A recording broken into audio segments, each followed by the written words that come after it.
On the topic of Israel, friend of the show, Noah Samsen, since I released my has done another video after his previous video of how YouTubers defend genocide.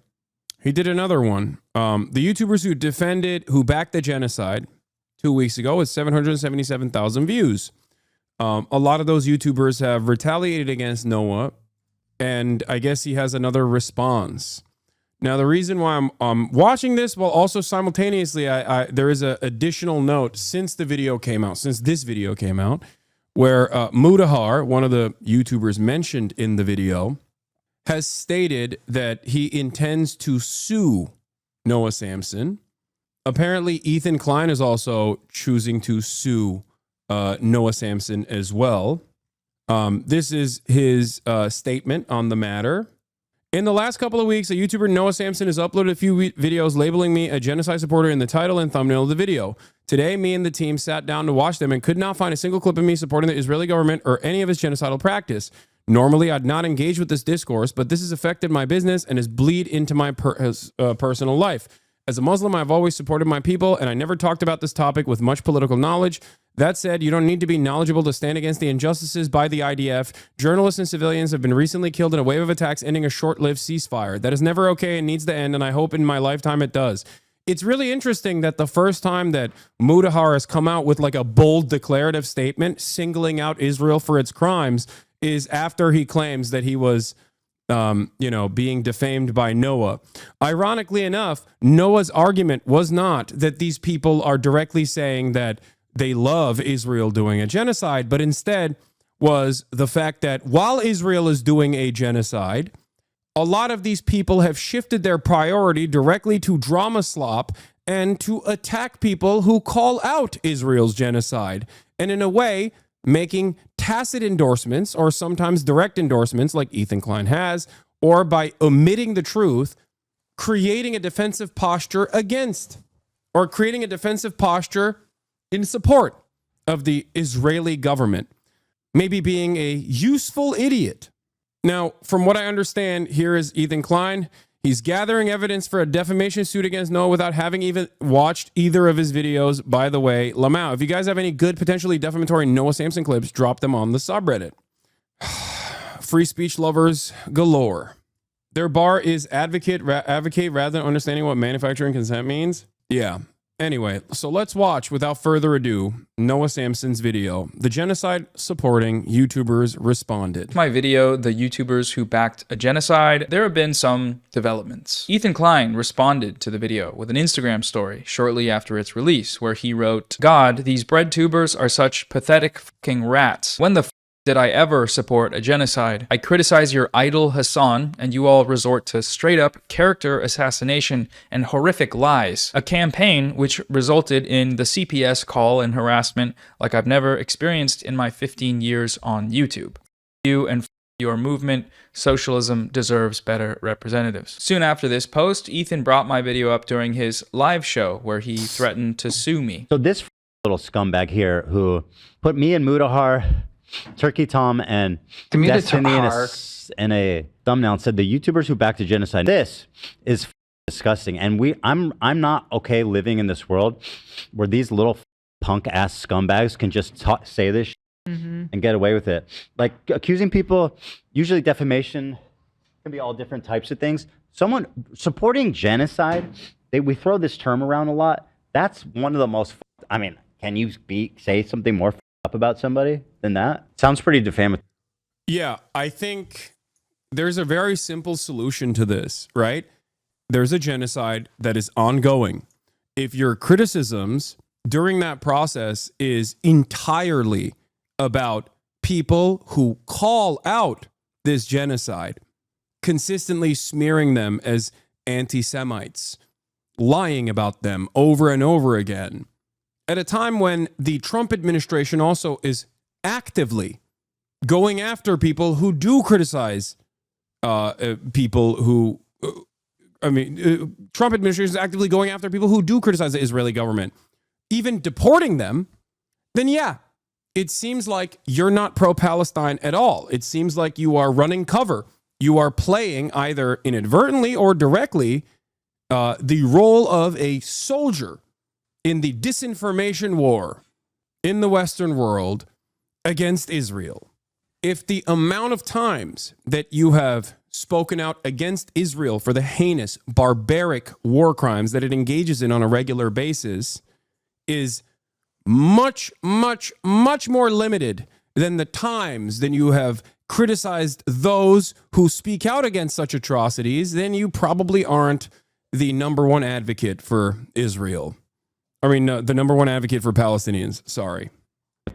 And again, I'm not taking any prisoners. If my attorney thinks there's anything in here, if he thinks that there's like a decent shot of defamation, I'm suing this fucking piece of shit. Yeah. This person has consistently called me a terrorist, an anti-Semite, and a million different things. Like turning around and being like, I'm now going to create a frivolous defamation lawsuit against another YouTuber because I don't like that they recognized all of this and made a YouTube video about it is so funny. Like the hypocrisy is so glaringly obvious. This dude straight up made a context nuke with clips directly cut out of context in an effort to smear myself and others as well for speaking out against Israel. And now he wants to do a defamation suit on a video that he himself did not watch. Because if he had watched that suit, if he had actually watched Noah's video, he would understand the point. It's a little scumbag. So he is threatening to sue me for defamation on the grounds that accusing someone of supporting genocide is messed up. I can think of something even more messed up than accusing someone of supporting genocide, which is, actually supporting genocide. I can't imagine that it's pleasant to be confronted with the idea that you might be supporting a genocide, so the instinct here to deflect and deny without even offering any sort of actual defense against the points is an entirely predictable response. This is how the liberal media also, I do want to say this is a classic conservative move. Like I'm more offended that you're calling me a racist than the actual act of racism that I engaged in and entertain. It's the same shit. That's exactly what's going on here. Oh, dude, what? You called me a racist? How dare you? That's what it is. I think the funniest thing is that you have real grounds for defamation. No, dude. And Ethan knows that he doesn't have real grounds for defamation against Noah either. Okay? Public figures suing one another for defamation is kind of idiotic. I have grounds to sue Destiny and Ethan for defamation. I would never do that in a million years. Okay? Part of the reason why I would never do that in a million years is because what kind of financial damages can I point to? Like, the context nuke flopped just because someone defames you. Like that's one of the aspects here is just like what are you supposed to do?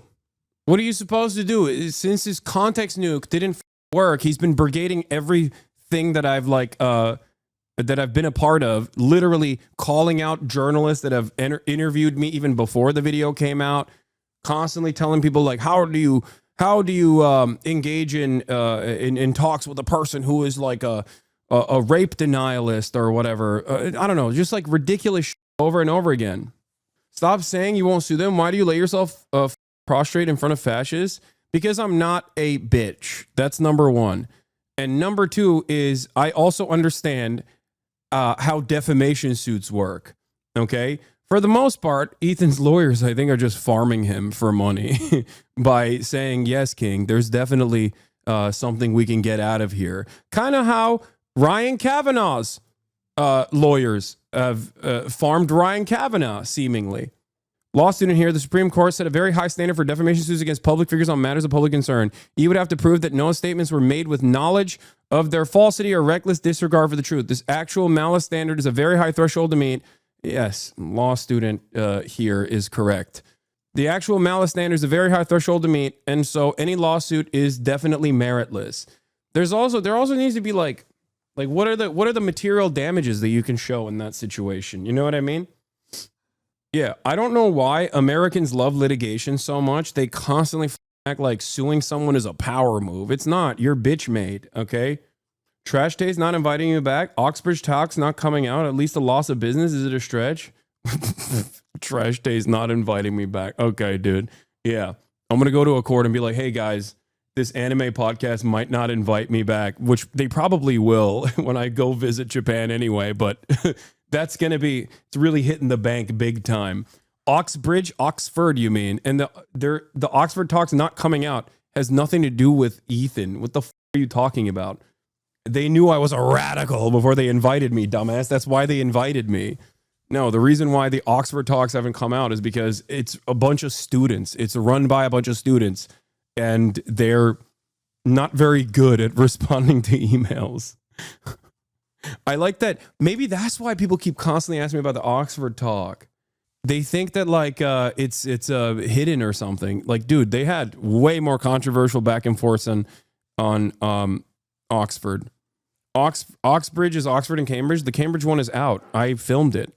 Anyway, let's continue. Class will operate in the coming decades when it's time to answer for their crimes of manufacturing consent for a genocide. They will simply say, no, I didn't. If they say anything at all, most of them won't. It's happened throughout history. It happened with the Vietnam War. It happened with the invasion of Iraq, and it'll happen again with Gaza. What makes Gaza a bit different, though, is that unlike prior US-backed atrocities abroad, we all know what's been happening there the entire time. Israel's genocide of Palestinians in Gaza has been called the first ever live-streamed genocide because we've seen the entire thing as it's happened with high-definition cell phone video. The mass destruction, the ruthless attacks on the healthcare system, the deliberate targeting of men, women, children, medics, aid workers, the intentional starvation used by Israel as a weapon of war, and then the massacres that followed that starvation when Palestinians crowded around aid trucks trying to get what little food Israel... Yeah, it's ironic because like they do try to get financial damages. They do try to like materially harm me by constantly calling out my sponsors. Yeah, E was the first guy to cry about your Ubisoft sponsor. Now Elon is doing that. Allies in your hatred for you. Yeah. It just hasn't worked. You know what I mean? It just has not worked. So what am I supposed to do? Yeah, they're defaming me. It's true. They are. But what happens when defamation is unsuccessful? You know, what do you do? Plus, even if it was successful, I still don't care. I just don't care. I don't want to spend any time on this. It's not me capitulating to fascists or whatever. I just, you know, I have more important to worry about. Okay? Like, what are you talking about? Was allowing into the strip, the 20,000 slain children, many of them slaughtered with their entire families, the IDF terrorists recording and posting their war crimes, acts of humiliation, degradation, their torture and rape of Palestinians, the full support of Israel throughout all of these atrocities, the vile, dehumanizing racism that is required to uphold a project like this. I just think we need to kill them, every one of them, and that's it. And if not that, because the country will not let that happen, the government. Just, at least, the least we can do is just kick them out of our land. Because this is our home, this is our land, and we deserve it. What do you think about Palestinians? That I hate them, and I wish they all died. We didn't stop, and we killed everyone. You're gonna kill everyone? Yes, yes! You guys are animals. You guys are f***ing animal terrorists. You killed 10,000 kids. 10,000 terrorists that would grow out to be the next. 10,000 kids that would grow out to be the next terrorists. That's how it is. Really? Because it's Palestine. But I'm Palestinian. Does that mean I'm a terrorist? Yes. Mm-hmm. I'm a terrorist. Mm-hmm. Do you want Palestinians in Gaza to die? Yes. All of them? Yes. Oh my God. We've seen all of this, which is why the whole no I didn't defense doesn't hold up because, you know, yes, you did. We have you on video during this genocide that everyone saw, spreading propaganda that's been used to justify that genocide. It's so vile to deny the suffering and trauma of the victims just because you need your heroes at Hamas to be perfect. My friends. Yeah, like, that's the thing that also frustrates me. Like, these guys actively made YouTube videos and, like, on people like myself for calling out Israel, or worse, because they didn't even have a position on Israel. Like, with Mudahar, I don't think he did it specifically because he wanted to defend Israel. Okay? I don't know what is in his mind and the way that he operates, but I think his reasoning for making that video was unironically to just, like, farm some ad revenue out of it. You know what I mean? It was just a grift. He openly admits he's not very knowledgeable on the situation and then actively takes a position. And it's so sad. It's so pathetic to do that for clout, dude. Oh my God. The least you could do with a massive platform like you have is to do a little bit more reading on this matter. You know what I mean? Mudahar just wanted to stay with mainstream commentary people that hate you. Exactly. They're all in the group chats with one another alongside Keemstar. They all did that. Like, they all actively have done this. All right, let's continue. Defeating our brutal enemies requires both courage and clarity. Clarity begins by knowing the difference between good and evil. And these monsters, they rape women, they burnt babies alive. Many anti-Israel protesters, many choose to stand with evil. They stand with Hamas. They stand with rapists and murderers. The Gazan Health Ministry, which, by the way, Gaza Health Ministry is run by Hamas, terrorist organization. I think a lot of people are all too happy to not look too deep into these things. But again, Gaza Health Ministry is crazy. I'm glad that there is the bottom text here from Noah talking about the Gazan Health Ministry. Its numbers have historically been considered reliable by United Nations, the World Health Organization, and Human Rights Watch in relation to the Israel-Hamas war. 2 letters published in the Lancet Journal did not find evidence of inflation or fabrication of Palestinian casualty numbers. We've talked about this quite a bit at the time when Joe Biden went forward with this gross, egregious, genocide denialist lie. Oh, it's the Hamas Health Ministry. I don't trust their numbers, said the American president at a time when Israel was doing a genocide. After that, every media outlet changed the way that they covered it. They kept repeating it over and over again. This was Israeli propaganda through and through, besmirching the otherwise completely accurate numbers, oftentimes, unironically, an undercount, as a matter of fact, by basically associating it like Hamas-run health ministry. We can't trust it. Okay? Now, what's interesting about this, what's incredibly frustrating about this, this thing that Ethan is going along with, by the way, what's insane about it is that every single party, including the American State Department and the Israeli government, use the Hamas-run health ministry numbers. They always have, and they continue to do so to this day. They simultaneously lied and said, we disparage these numbers, we don't believe these numbers because it's like run by Hamas, but they still use it, and they know full well that it's the most accurate assessment you can make. How up is that? How incredible is that? The question remains here for Ethan. Is he stupid or is he lying? Maybe both. Is Hamas. There was more Jews displaced than Palestinians during the Nakba. We have you on video attacking and delegitimizing the only groups in the world militarily resisting that genocide, with arguments plucked directly from the US State Department, the #1 material supporter of the genocide. Terrorist groups. We have you on video attacking and delegitimizing the most prominent media figures in the YouTube space who have been advocating against the genocide and breaking down the propaganda used to justify it. Hasan loves all terrorists. We have you on video running defense for the primary architects of the genocide. Just the other day, Bibi fired a really good guy that a lot of people are pissed about, and he fired him because they had a disagreement, and that's like so Trump coded. He was like a moderating voice in the war room. Yeah. Yeah, a complete siege on Gaza. No electricity, no food, no fuel, no water. Everything is closed. We are fighting human animals, and we act accordingly. That's what he said. And then he launched a genocide on the Palestinian population as the defense minister. Ironically enough, that statement, alongside many other actions that Yoav Gallant took, led him to be on the arrest warrant by the International Criminal Court. The International Criminal Court's arrest warrant also names him as a war criminal, alongside Benjamin Netanyahu. We have you on video attempting to portray the perpetrator of that genocide as some kind of beautiful, free, diverse, democratic state. We're planning to go to Israel in June with my parents and all the kids. It's going to be such a great trip. And I'm actually really excited to go there. I want to show you guys. You haven't been there in so long. It's been a long fucking time.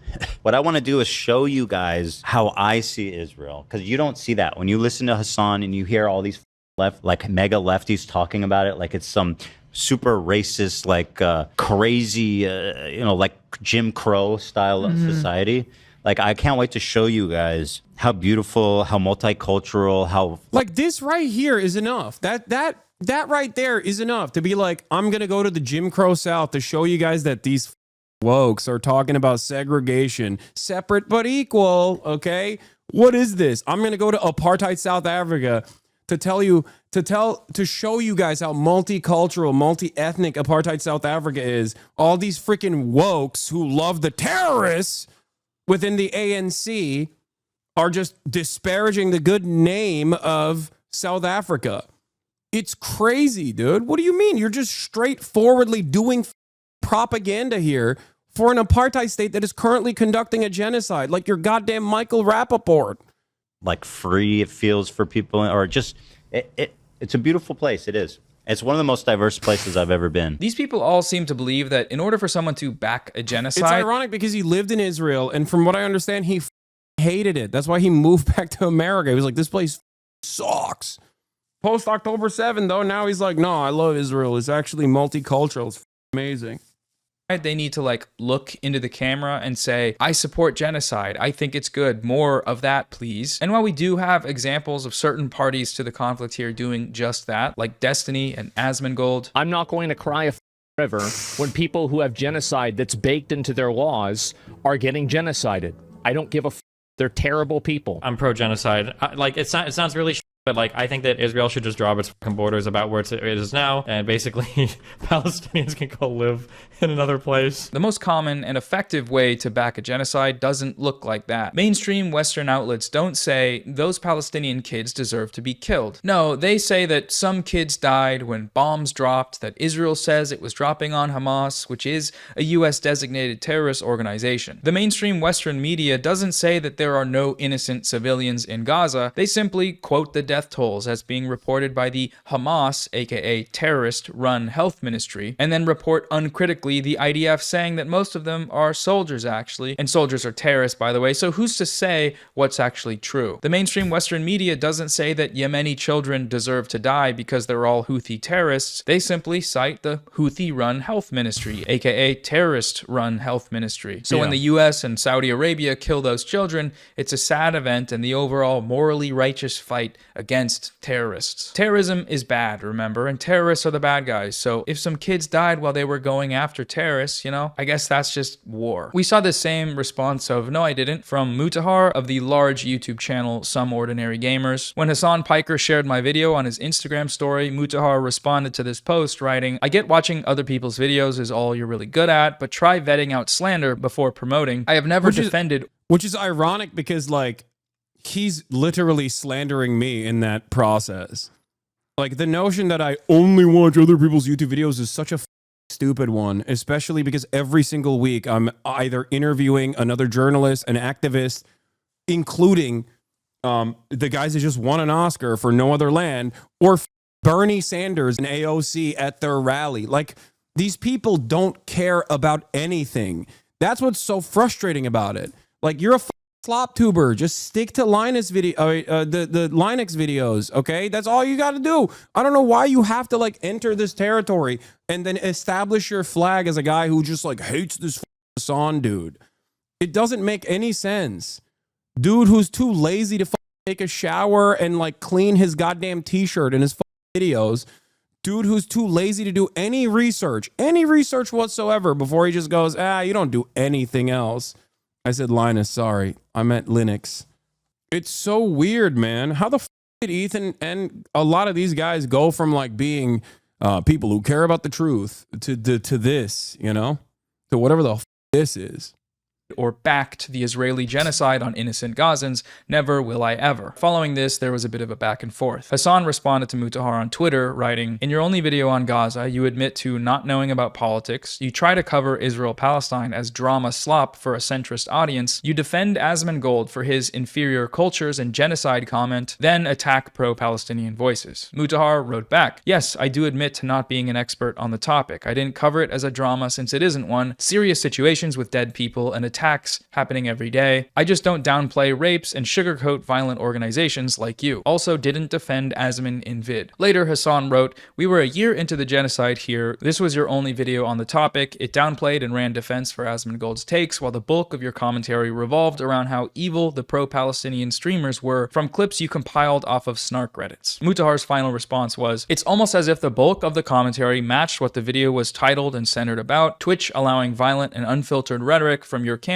on its platform. The clips were actually sourced from the creators who streamed them. So what do we make of this exchange? Well, first, Mutahar denied covering the genocide as drama, but that's exactly what he did. He has never once uploaded a video covering this topic, except for when that coverage was filtered through a smear campaign that was making the rounds in the commentary community about a content creator they all don't like. You know, Hasan Bad. He denies defending Asmongold in his video, once again making no effort to actually defend himself on that point, but that's also false. Mutahar whitewashed Asmongold's comments further than anyone else, really. He went so far as to change the content of what Asmongold actually said to make it seem like he wasn't talking about Palestinians when he was. In this situation, one could, if they were to extend the charitability, could say that Asmongold was probably referring to extremists in the Islamic religion. Even Asmongold himself admitted that that's what he said when he apologized. This is why he was banned. Now, whether Mutahar stands by this characterization of Asmongold's genocidal rhetoric or not is a different question, but he did do that, and the record shows this. His video is still uploaded on his channel. You can go watch it. Denying this seems to be just indicative of a lack of reflection on his part. Entirely predictable, but worth noting nonetheless. I think a lot of these guys also don't care because they know their audience won't check them and then try to maintain any sort of accountability for false statements. We are now officially living in the post-truth universe. I know it sounds kind of libbed up and silly whenever I say this, but it quite literally is the case. Nobody cares. No one cares about what the truth is. That's precisely the reason why so many people come in here and will hear me advocate for certain things and refuse to listen to my advocacy and still operate on the basis of like what motivated them to come here because they watched a smear video. Like, even when the truth is hitting them directly in the head, they still refuse to grasp it. Absolutely. When I was in that echo chamber, there was just no outside source that could matter or change my opinion on you that I had pre-built. Nothing to do with politics at all. Yeah, that's the other side of it. It is also, once again, poisoning the well, because they don't want to actually go after the arguments that I'm presenting. They just attack the messenger instead. And they do so by smearing. Like the silliest, from the silliest things to the most severe allegations that are completely untrue and also easily dismissible, for the record. And yet, because most people don't care about that context, it doesn't matter. People are just like, interested in participating in the smear campaign themselves as they feel as though they're doing something that gives them a sense of purpose and as though they are a part of a community. You know, is there a way to fix the issue?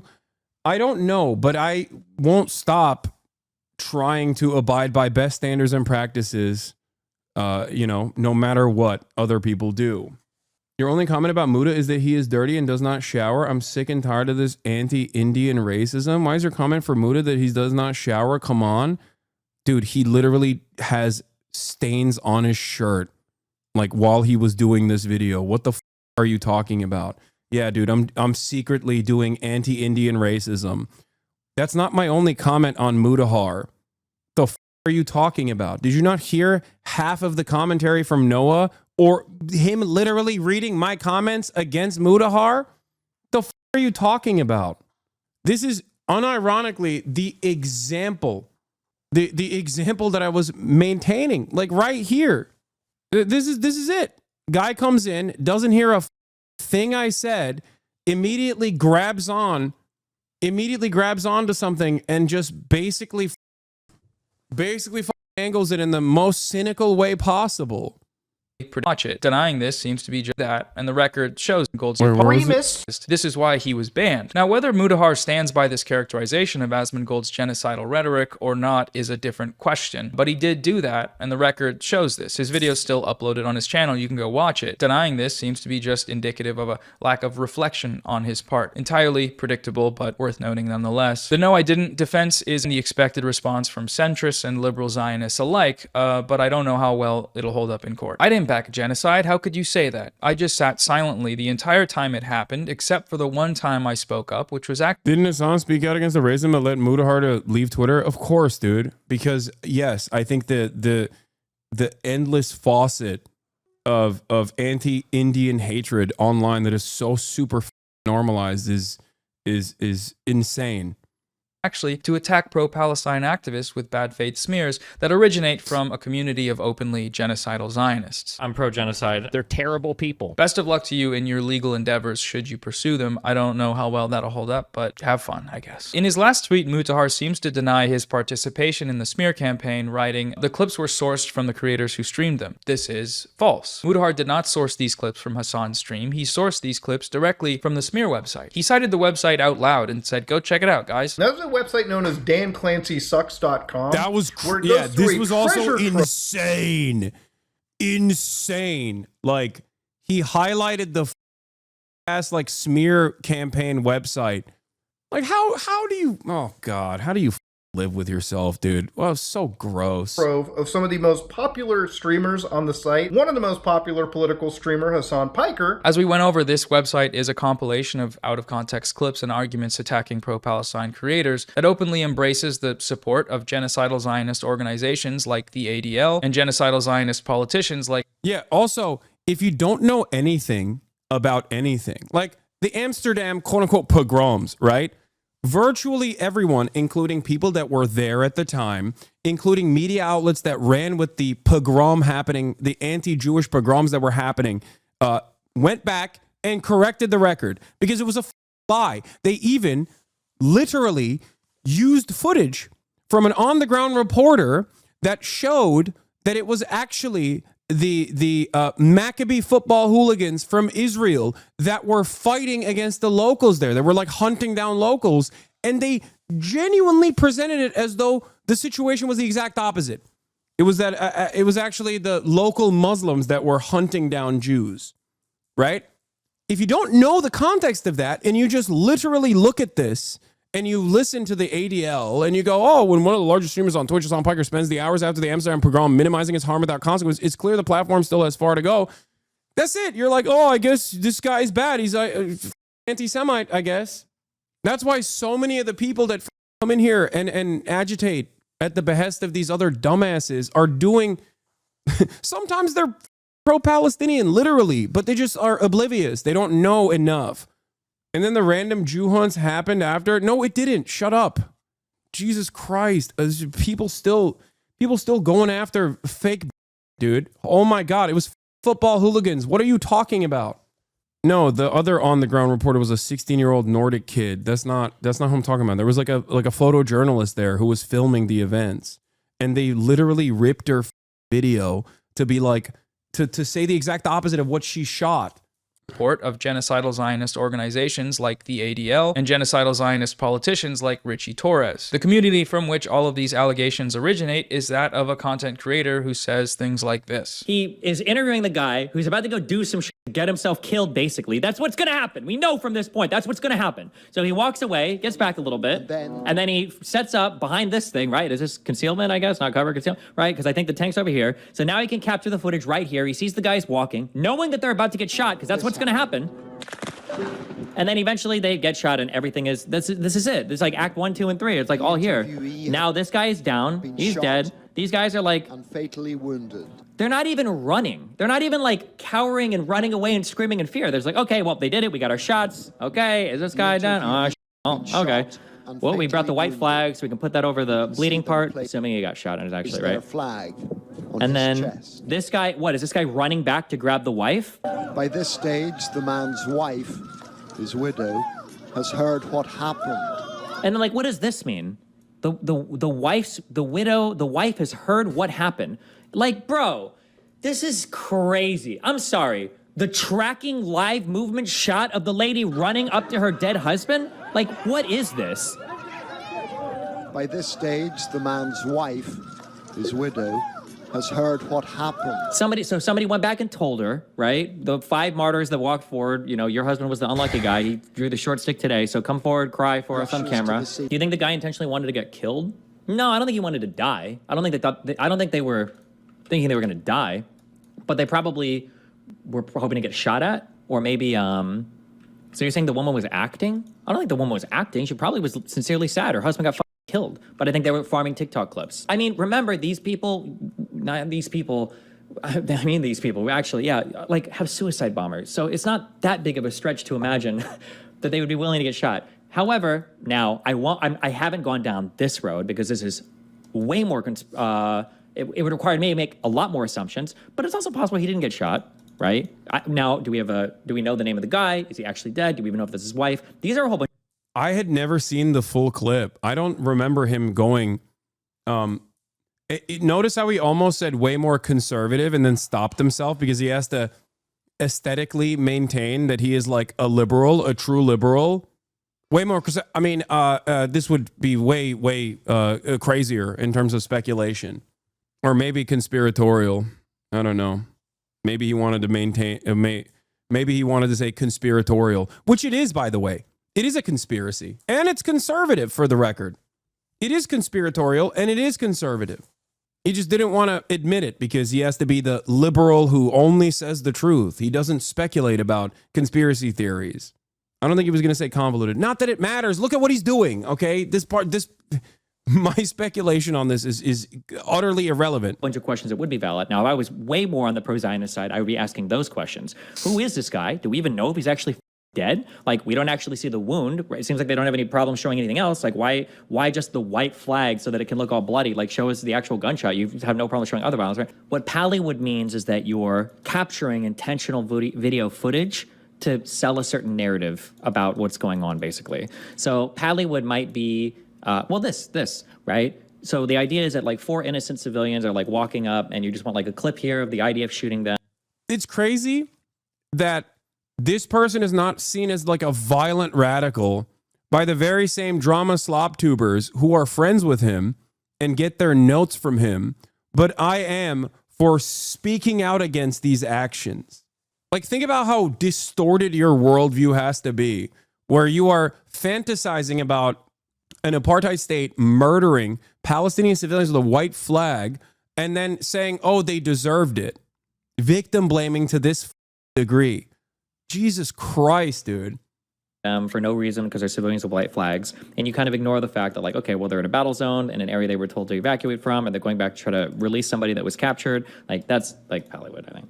You're essentially provoking the enemy to take what is largely a justified action and then trying to say that it's like indiscriminate civilian killing. It's like a setup. It's not fake, but they're doing it to themselves. Speaking of that guy, Destiny, the genocidal Zionist sex criminal video game streamer, he also had a crack at responding to my video where he made some interesting points. Destiny criticized my characterization of the 2018 Gaza border protests as being overwhelmingly peaceful by citing instances of violent actions that protesters took part in during the 2018 border protests, or the Great March of Return, which were recognized by human rights organizations as being overwhelmingly peaceful. Overwhelmingly peaceful. Just as a quick thing, because people love to talk about the Great March of Return, the Peaceful March of Return. All of this is like the peaceful Great March. Dude, how are you not recognizing this is the same shit that, like, liberal, by the way, saying the same shit about the Palestinian marches, about that people say about Black Lives Matter.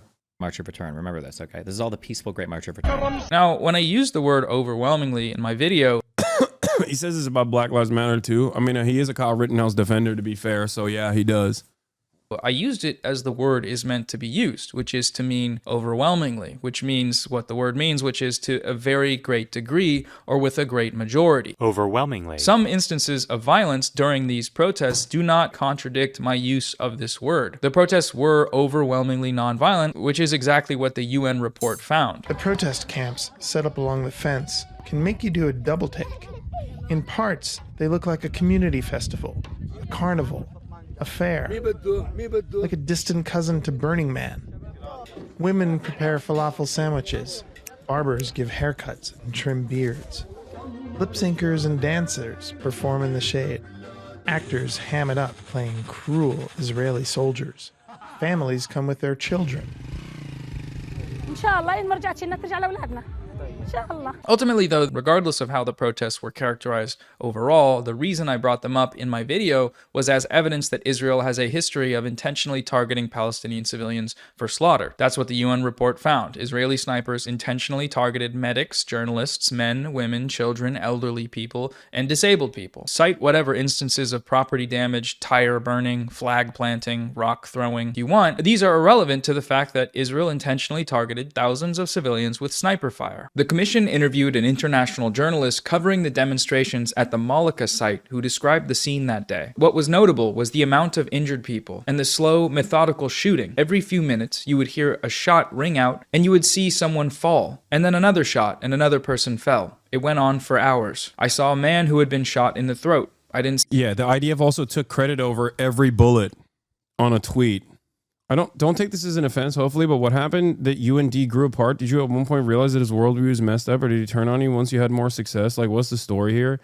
I don't want to get into the weeds of it, but I realized that his community was not as progressive or as liberal or genuinely empathetic as I thought it was initially, and that he himself was not really interested in advancing a cause, but more so just simply in it for the blood sport.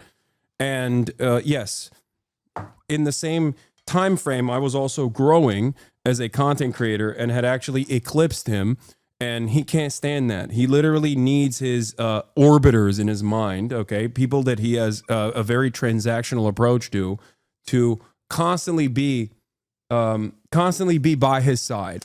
And there are logs to prove this point. This is not speculation. There are logs all the way back from, like, I think 2018 or 2019, not 2018, sorry, 2019, talking about how frustrated he was that, I had more exposure than he did. I never really cared about or thought about it like that. I think it's like really sad that this was the primary motivator for him. But I mean, he has voluntarily revealed that he has no interest in anything really other than elevating his own personal status and like winning arguments and shit like that. So that's pretty much it. See it happen, but I saw the immediate aftermath. He was covered in blood. I saw a man who had been shot in the head. There was a constant stream of bloody bodies being carried back towards the ambulances. It was surreal and endless. It became almost normal. It was happening so often. A shot, a person falling, people carrying the body away. The number of wounded was astonishing. I couldn't say how many people I saw who were shot because it was so high. I have covered wars in Syria, Yemen, Libya, and I've never seen anything like this. The slow, methodical shooting. It was just shocking. Presenting this fact is only a one-sided history if you think intentional civilian targeting is somehow warranted due to other unrelated instances of violence, which definitionally cannot be true. This is, of course, if we're taking international law into account, but Destiny's a Zionist, so that's not high on his priority list. I'm pro-genocide. Destiny has had similar Israel glazing-induced English language difficulties in the past. He had this same response when Norman Finkelstein brought up the 2018 border protests in the Lex Friedman Israel-Palestine debate early last year. In 2018, there was the Great March of Return in Gaza. By all reckonings of human rights organizations and journalists who were there, it was overwhelmingly nonviolent. Along the Gaza perimeter, there was Israel's best trained snipers, correct? I don't know best trained, there were snipers. Fine. Snipers. Okay, all right? Because, hey, laugh. It's hilarious. The story's so funny. You're lying about it's the Great so March of Return funny. had aspects of violence to it. According, even the UN says it themselves. Okay. But you only collect what the UN says that you like. You see, the problem, Mr. Morelli, is you don't know the English language. You don't I can read from the UN website itself. In regards to the Great March of Return, they said, while the vast majority of protesters have acted in a peaceful manner, during most protests, dozens have approached the fence attempting to damage it, burning tires, throwing stones and Molotov cocktails towards Israeli forces and flying incendiary kites and balloons into Israeli territory. The latter resulted in extensive damage to agricultural land and nature reserves inside Israel and risked the lives of Israeli civilians. Some incidents of shooting and throwing of explosives have also been reported. Talk fast. podcast so people think that you're coherent. Notice Destiny's retort to Norm's description of the protests being overwhelmingly nonviolent is that there were actually aspects of violence. This is not a contradiction. Overwhelmingly means overwhelmingly. عمري 16 سنة صوبت في يوم الأرض تاريخ 30/3 يوم الجمعة. كنت على الحدود الشرقية في رفح.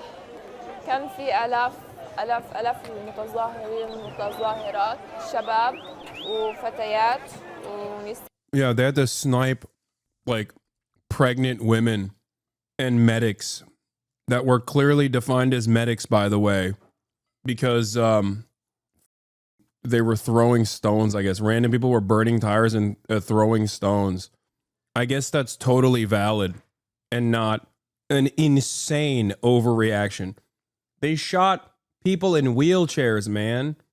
They celebrated the act of shooting a pregnant woman by memorializing it with a t-shirt, famously calling it a 2-for-1 special. Get the f out of here. It's a truly depraved country. وأطفال وشيوخ. وصلت على الساعة 9 صباحا. بدينا إنه أول ما وصلنا قعدنا شفنا وين رح نقعد وبعديها رجعنا صلينا الجمعة ورجعنا أنا وصاحبتي. لما وصلنا لقينا كل الشباب راجعين كلهم لورا ما حد متقدم. فمسكنا أنا وياها إيد بعض ووصلنا نقدم قدامهم واجوا باقي البنات صاروا يمسكوا ايدينا والشباب صاروا يهتفوا لنا ويشجعونا اكثر مشان نقدم اكثر. كنت امسك الاعلام واغرسهم واقرب اكثر واكثر. غرست العلم ومسكت علم ثاني وصرت الوح فيه. فالاحتلال يعني ما عجبه هالمنظر يعني. طبعا يعني كنت انا محروقه يعني من جوا كنت بغلي يعني تعرف شوف في كل الظلم يعني انت بتعيش كل يوم. كنت من الاقليه الموجودين يعني كنا بنعد على اصابعي اللي قدام. وانا قدمت كثير وكنت بعيد عن اليهود اقل شيء 20 متر. لما لوحت في العلم سمعت صوت طلع صابت صدمه يعني كابوس. أول ما شالوني وقعت على الأرض بعدين شالوني ثاني مرة ودوني على الإمبلاس. كنت يعني بدي أنام كنت وجع كتير. Now you find it so far-fetched. Israelis purposely, deliberately targeting civilians? That's such a far-fetched idea. An overwhelmingly non-violent march. What did the UN investigation find? Brace yourself. You thought it was so funny, the idea of IDF targeting civilians. It found, go look this up on your machine. I already know what you're going to say. You're going to say it found that only one or two of them were justified killings. Targeted journalists, targeted medics, and here's the funniest one of all. It's so hilarious. They targeted disabled people who were 300 meters away from the fence and just standing by trees. Zionism's crazy because it kind of backs you into a corner of having to defend the indefensible. And I don't know, if you're as shameless as Destiny is, that's not really an issue. They're doing it to themselves. But for most rational human beings, you see someone arguing that and you say, oh, that's an insane person. And that's the high ground we have on Zionism. The more people understand the truth, the less people... It's so funny that Destiny still thinks he didn't lose this debate. It is because he has to maintain a posture of strength because he understands that his audience only responds to that. If he were to ever admit defeat, then they would go, oh, you're a moron. That's it. That plus we live in the post-truth era. It doesn't matter. He both lost on the optics and on the substance. He bit off more than he could chew. He was not going after like a random misogynistic podcaster for once. He was actually going after someone who was infinitely more knowledgeable than him on this issue. Norm Finkelstein, at least on the issue of Gaza, is one of the most solid chroniclers of the truth. It's crazy. How come Norm doesn't with you anymore? What are you talking about? There's no planet where he didn't with me. He doesn't even know who I am. I live on the internet. He does not. He doesn't even have a phone. He has a landline. To be publicly willing to defend these crimes. Destiny later nitpicks my comment about the media's use of terrorist designation in articles before covering the attack. I don't know. Is everyone you bring on this role? No, usually I verify people, but I was like, because it's Is really Norman big. Jinkelstein a troll? That's a good question. That I don't know. I'm not too sure about that. Bro, what was that debate even like, dude? I saw like a bit in piece on Twitter about it. Apparently they were like, yo, Destiny got owned in every clip that I watched. I'm like, the guy who you were debating was just getting emotional the whole time. It's like, you're reading Wikipedia. It's like, that second voice that you're hearing in the background is Mudahar. He was just getting like emotional the whole time, dude. He seemed to be such a brilliant orator, dude. Yeah. Oh, is it surprising to you that Mudahar took these idiotic stances, also going along with the smear campaign against pro-Palestinian voices, while also, you know, still trying to maintain a presence where he's like, oh, well, I think like, you know, I just don't like death, dude. How did that happen? Oh, man. Oh, man, how did that happen? Here's the problem. People who don't want to learn about anything, people who don't want to read about anything, would much rather get their information from this dingus on screen. This sex pest on screen. They like him. They think he's brilliant because he has the capacity to present himself as much smarter than he actually is. That's all it is. So they respond to the optics of it. It's ironic because he did this against Jordan Peterson so expertly all the time. I remember a time when Destiny used to on Jordan Peterson and his fan base aggressively because Jordan Peterson or Tim Pool or many other right-wing commentators would present themselves as like intellectual authorities on the subject matter that they were talking about when they very clearly didn't know what the they were saying, and their fans believed them. Now he's been doing this for the past couple of years at this point. There is no better sign of your intellectual inferiority than listening to an argument, listening to a debate between two people and not actually seeing the veracity of the statements, not actually recognizing which side is presenting factual arguments, which side is presenting cherry-picked points, and doing not such a great job at it either. And instead going, oh, well, he just seemed really emotional, so you lost. You won the argument, King. You were so unemotional. like, bro, they have sources attached. He's not clicking on the source. Well, and also I never read Wikipedia to him. I was like quoting like either Amnesty International or the UN or the ICJ, but he was ultra triggered, but you know. Yeah, but I read real books, not websites. Hinge. The funniest part about it is that Destiny is smarter than this. So I know in this moment, he has a little bit of resentment towards who his allies are. Like, he'll entertain it because at least someone is on his side, and this is like him licking his wounds. But you can tell he's just like, ugh. I don't even think he likes Ethan. I think he probably thinks he's surrounded by dumb by his own perspective, because he thinks he has a heightened sense of his own intelligence where he just like he thinks he's super brilliant, and he's very narcissistic. So he probably despises that there aren't any like genuinely intelligent people on his side on any of these issues. He'll take the help wherever he can get. And his fan base certainly uses Ethan like a fleshlight, you know, uses him as a weapon, basically. But you know, deep down inside, he's like, ugh. Dude. Look at his face. He's like, yeah, good point, Muda. Really brilliant point, man. Yeah, he surely was emotional. I definitely didn't get owned there. These outlets always, of course, make sure to mention Hezbollah's U.S. designation as a terrorist organization. Don't worry, guys. They were just terrorists. Nothing to see here. We got the bad guys. They were bad. We are good. Mission accomplished. Relying on a U.S. terrorist designation is retarded. But you don't need to do that. You could just know what Hezbollah is, which is like a paramilitary militant group that's funded by Iran that now has like seats in the Lebanese government that is like hostily taken over the southern part of that country, right? You could just know that. You don't a U.S. terrorist designation.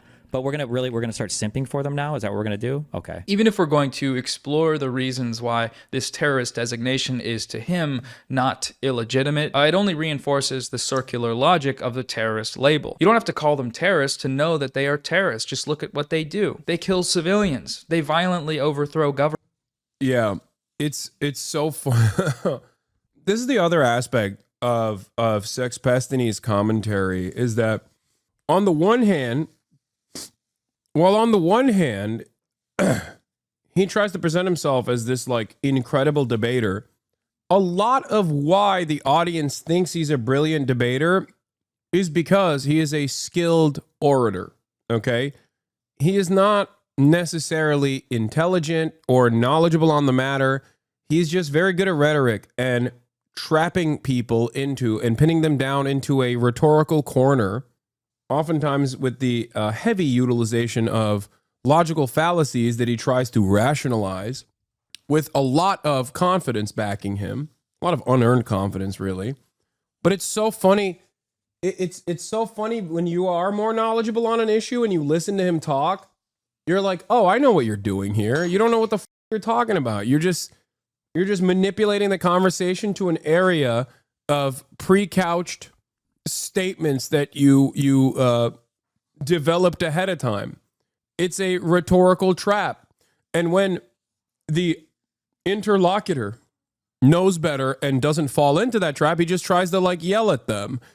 The famous example of that is obviously the Michael from Pennsylvania argument that he had over was it buy, borrow, die? Like, it's so obvious that he's in the wrong, and in the wrong because he's not knowledgeable on the issue, but he just tries to aesthetically win the conversation by yelling at the other person. Your prop clipping? What is that? What? Yeah, oh, so stock buybacks, yeah. Governments. They take over entire countries. Okay, well, the US does all of those things, but it isn't on the US designated terrorist list, is it? Israel is US backed, the US being, by the criteria we just looked at, a terrorist state, but they're not on the list either. It's almost like these designations are selective and used to reinforce US imperial hegemony. Oh my God, no way. What? A subhuman, Neanderthal, knuckle-dragging, white, like Noah too, will sit here and defend Hezbollah, which is what he's doing, as like a legitimate governing party. Hasan, the terrorist supporter as well, who is also very white. Don't ever be mistaken by his background or the way he looks sometimes, depending on what he's trying to present. Hasan is also one of the whitest people in the West, okay? This is also such a weird, like, pathological obsession with the way that I look that these guys constantly it on. There's never been a moment where I haven't said that I'm white. Like, I will always say that I'm white. But depending on which side of the argument that you're on that suits your purpose better, these guys will literally call me a brown Islamist, fundamentalist terrorist, or a white guy who's out of touch. It literally always changes. They are the ones who change the dynamic, and then they act like I'm the one who's changing the dynamic. Who was it? I remember there was a guy who was literally saying that I was trying to appear Arab because I was trying to appear Arab because it was the summer and I was going out and playing basketball, so I was more tan. One of his dumbass fans was like, oh, look at you trying to look like an Arab, dude. Yeah, I'm a anti-white racist, but also an out-of-touch white guy. Fantastic. Okay. One of the whitest people in the West. He's one of the whitest people in the West, folks. You've never seen a whiter guy than this Hasan guy. Ultimately, we don't need to take people like Destiny seriously. Zionists criticizing Hezbollah is not doing so in good faith. Obviously, he is a Zionist. He supports the genocidal Israeli regime and opposes resistance to it, which is what Hezbollah is. The group exists as a response to Israel's repeated colonial killing sprees in Lebanon, which are not terrorism, apparently, because Israel's the good guys. So he's not a person we need to take seriously in any of these conversations on what needs to be done. That's the sort of criticism trap here on YouTube. You know, a guy who isn't a part of your movement criticizing your movement. I don't like having to even bring him up. I honestly just like that white boy's clips. I thought it was funny. One of the whitest people in the West. Subhuman, Neanderthal, knuckle-dragging, white. So I'll look at some more of this stuff in future video responses. I'm going to split them up point by point and see if we can dive a little deeper into these topics. I think that has potential to be worth it, but we'll see. Today, though, I want to look at just a few of the common arguments I saw from Ethan Klein, his supporters, and other participants of this campaign. And because this video is more influencer drama focused, I'm going to take that opportunity to do a sponsor now. That's when I'll do them, when I'm talking about random internet micro celebrities. For as long as I need to do them, which hopefully isn't much longer. Support me on Patreon to make them stop. There's been an escalation in the trend of crackdowns over free speech and the right to protest in America. The US government and intelligence agencies have the ability to deploy warrantless surveillance against anyone. This is done through things like Section 702, geofencing warrants, sales to data brokers, and national security letters, all of which are used by the government to bypass the judicial system to monitor your communications. Basically, if big tech has access to your information, so does the US government, which is an issue if you want to be protesting that government. This is why I'm excited to talk about the sponsor of today's video, which is Proton Mail. Unlike the majority of other email platforms, Proton Mail is end-to-end encrypted with zero access encryption, meaning that emails from non-Proton Mail accounts are encrypted with your public key before reaching your inbox, which ensures that no one but you can access them. This keeps you totally immune from data breaches and surveillance. Most popular messaging apps offer this kind of end-to-end encryption, but many major big tech email services do not, like Gmail, for example. Proton Mail allows you to create email aliases whenever you sign up for new websites to hide your real email address, which you can easily deactivate if they're ever revealed in data breaches or start receiving spam. They offer other helpful features like email scheduling, tracking links. Ethical Reacts also, before I forget, you can subscribe to the Hasan Abi broadcast in order to help me maintain my editorial independence, and I won't burp into the microphone any longer. I keep forgetting to do call outs. That's right. You can subscribe for $6 or for free with a Twitch Prime. Sex Haver, thank you. By subscribing, you get new badges, emotes, and also the opportunity to link stuff to me. That's right. Fantastic opportunity. From what I understand, Ethan is also now, once again, dude, has Ethan ever not projected, by the way? Like, has there ever been a moment where Ethan was like, this is something that I have never done, and now I'm calling out this person for doing? Has that ever happened? It's ironic because if he went after, like, I don't know, Destiny for sex crimes or whatever, he could technically say that, right? He could technically be like, well, I've never shared nude, like, revenge porn with other random, like, Discord groypers that I want to, right? Like, he could just so easily actually criticize someone without directly being in the crosshairs. And instead, in this instance, he's now, I think, yelling at Noah for having a sponsor on this, when in fact, ironically enough, his context nuke was also sponsored. He was like, this is a very serious issue. This is the arch anti-Semite who loves terrorism. One of the most important issues of all time, pestering the Western world with his discourse, radicalizing the youth. Maybe he loves Hamas and also Hezbollah. Also, here's an ExpressVPN ad. Like, dude, what are you doing? Every single accusation is a confession. He'll cry about snark pages while also using his subreddit as a snark page. This is why it's like pretty funny whenever I do like a fraction. Whenever I respond with a fraction of the smoke that he has had for me for the past half of a year, he loses his goddamn mind. He's like, I'm going to sue every human being on the planet. I'm going to go chain myself to the headquarters of YouTube because people are being mean to me on YouTube now. I'm going to chain myself to the Reddit headquarters because my former fans hate me. Or yeah, that's the other thing. When he also says like, I'm obsessed. That's so funny. It's like, oh, this Hasan guy, he's so obsessed with me. It's like, dude, come on, please go one stream. Go one goddamn stream without having my name on it. Okay. You try to desperately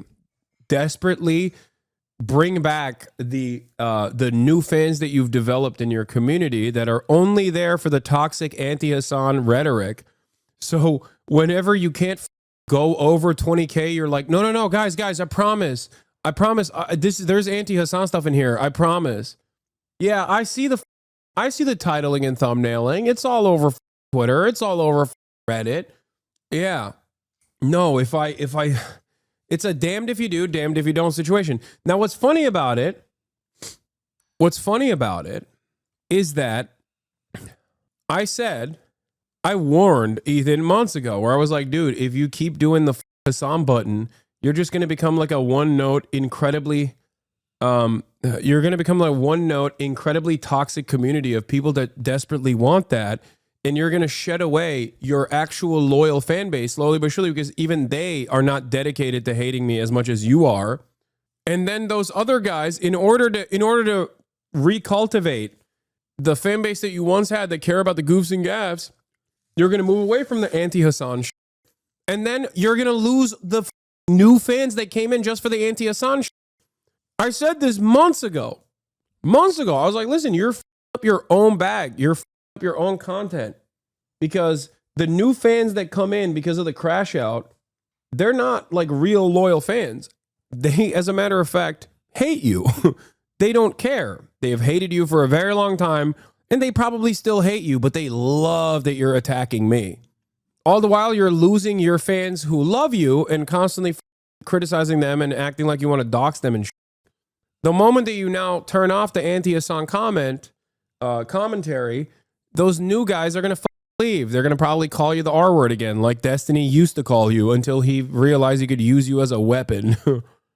Blocking and inbox cleaning. Switching to Proton Mail is really easy. You can import past emails seamlessly and forward Gmail messages to your new Proton Mail address, or you can start fresh with a clean slate. It's up to you. Proton Mail has over 100 million users and is 100% funded by customer subscriptions, and all services are completely ad-free. They operate out of Switzerland, where they benefit from robust privacy laws. Proton got started with a public crowdfunding campaign and is owned by the Proton Foundation, which is a nonprofit dedicated to ensuring privacy and data protection. Sign up for free using my link at proton.me/Noah Samsen to protect your privacy and also support the channel. All right, back to the video now. In this Instagram story, Ethan asks the question, when did I ever support a genocide? When did we ever back a genocide? I'm sorry. When?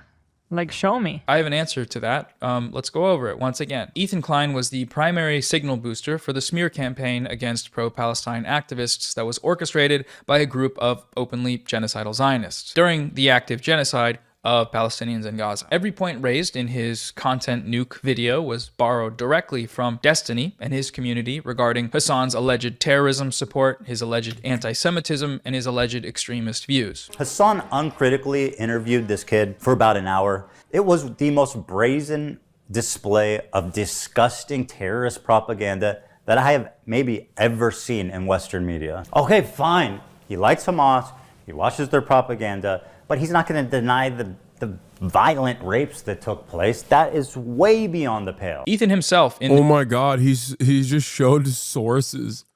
Oh, he's sourcing it directly back to the subreddit. Once again, a subreddit that when we first started the Leftovers podcast despised him. A subreddit that actively called him the R slur. A subreddit that actively made fun of him, made fun of his wife, made fun of all of the employees, made fun of Teddy Fresh, everything. In ways that I have not, by the way. Like, people will say, oh, you make fun of Teddy Fresh? Like, yeah, sure, there's like some of the merch that I've made fun of. But the shit that these guys used to say about Ethan, and then only to turn around and act like they're massive fans of him, specifically because he became an anti-Hasan loyalist. And it's funny because I don't even think they still like him. They think he's stupid. They just like that he is constantly elevating the smears. It is hilarious. It's also kind of sad that he just doesn't recognize that. This very stream reveals that he is they see Ethan as a useful idiot, aware of Destiny's comments that openly endorse the genocide of Palestinians. The only person he's probably not defaming here would be Destiny, because of his comment about, he said, I believe in genocide. He said, I think, and during one conversation, like that the Palestinians should just leave.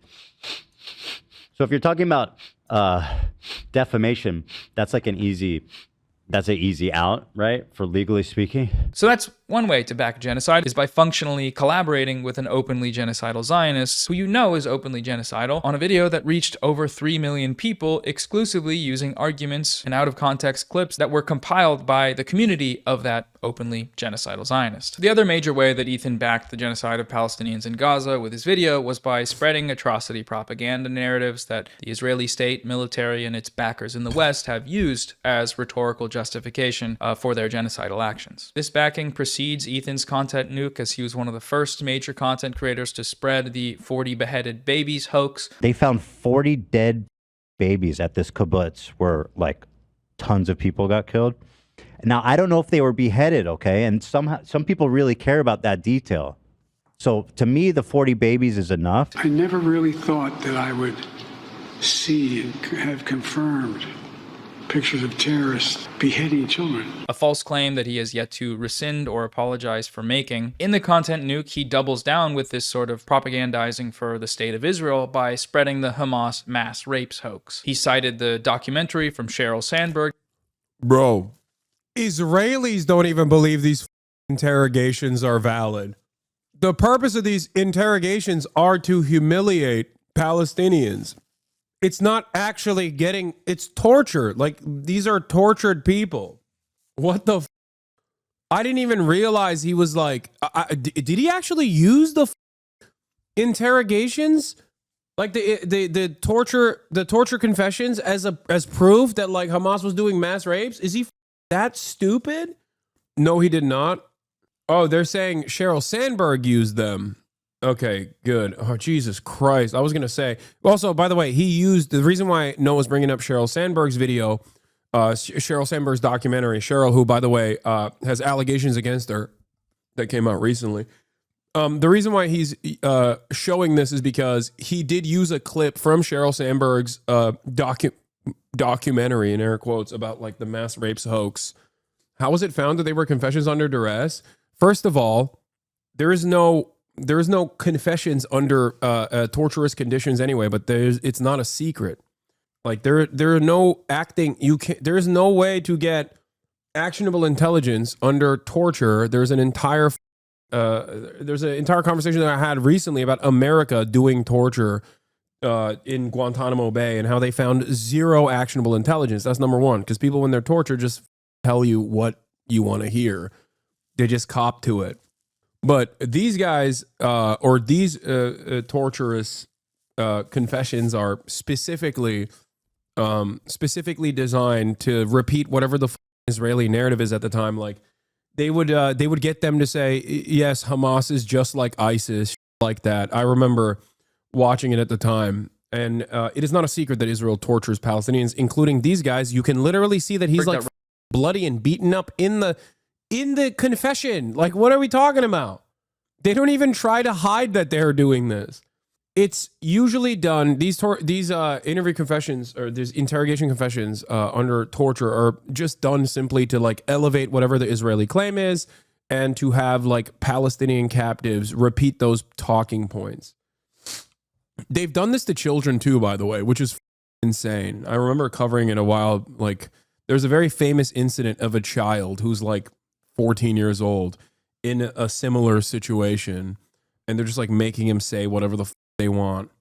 Relied on testimony made under duress in Israeli detainment centers and unverified claims from witnesses. Earlier this year, former Facebook executive Sheryl Sandberg produced a documentary that was screened at the White House and on Capitol Hill. Last year, Hamas committed horrific acts of sexual violence. Sheryl, I thank you for all your work to bring to light the horrors of this issue and for your film about what happened on October 7. The way that Sandberg proved her case, shockingly, was significantly through the use of coerced interrogation videos. The documentary, of course, won praise in the pages of the New York Times and is, to this day, sitting on the White House website. The White House website now says, quote, preventing and responding to conflict-related sexual violence is a top priority for President Biden and Vice President Harris. Since October 7th, President Biden, Vice President Harris, and our entire administration have consistently condemned Hamas' horrific sexual violence.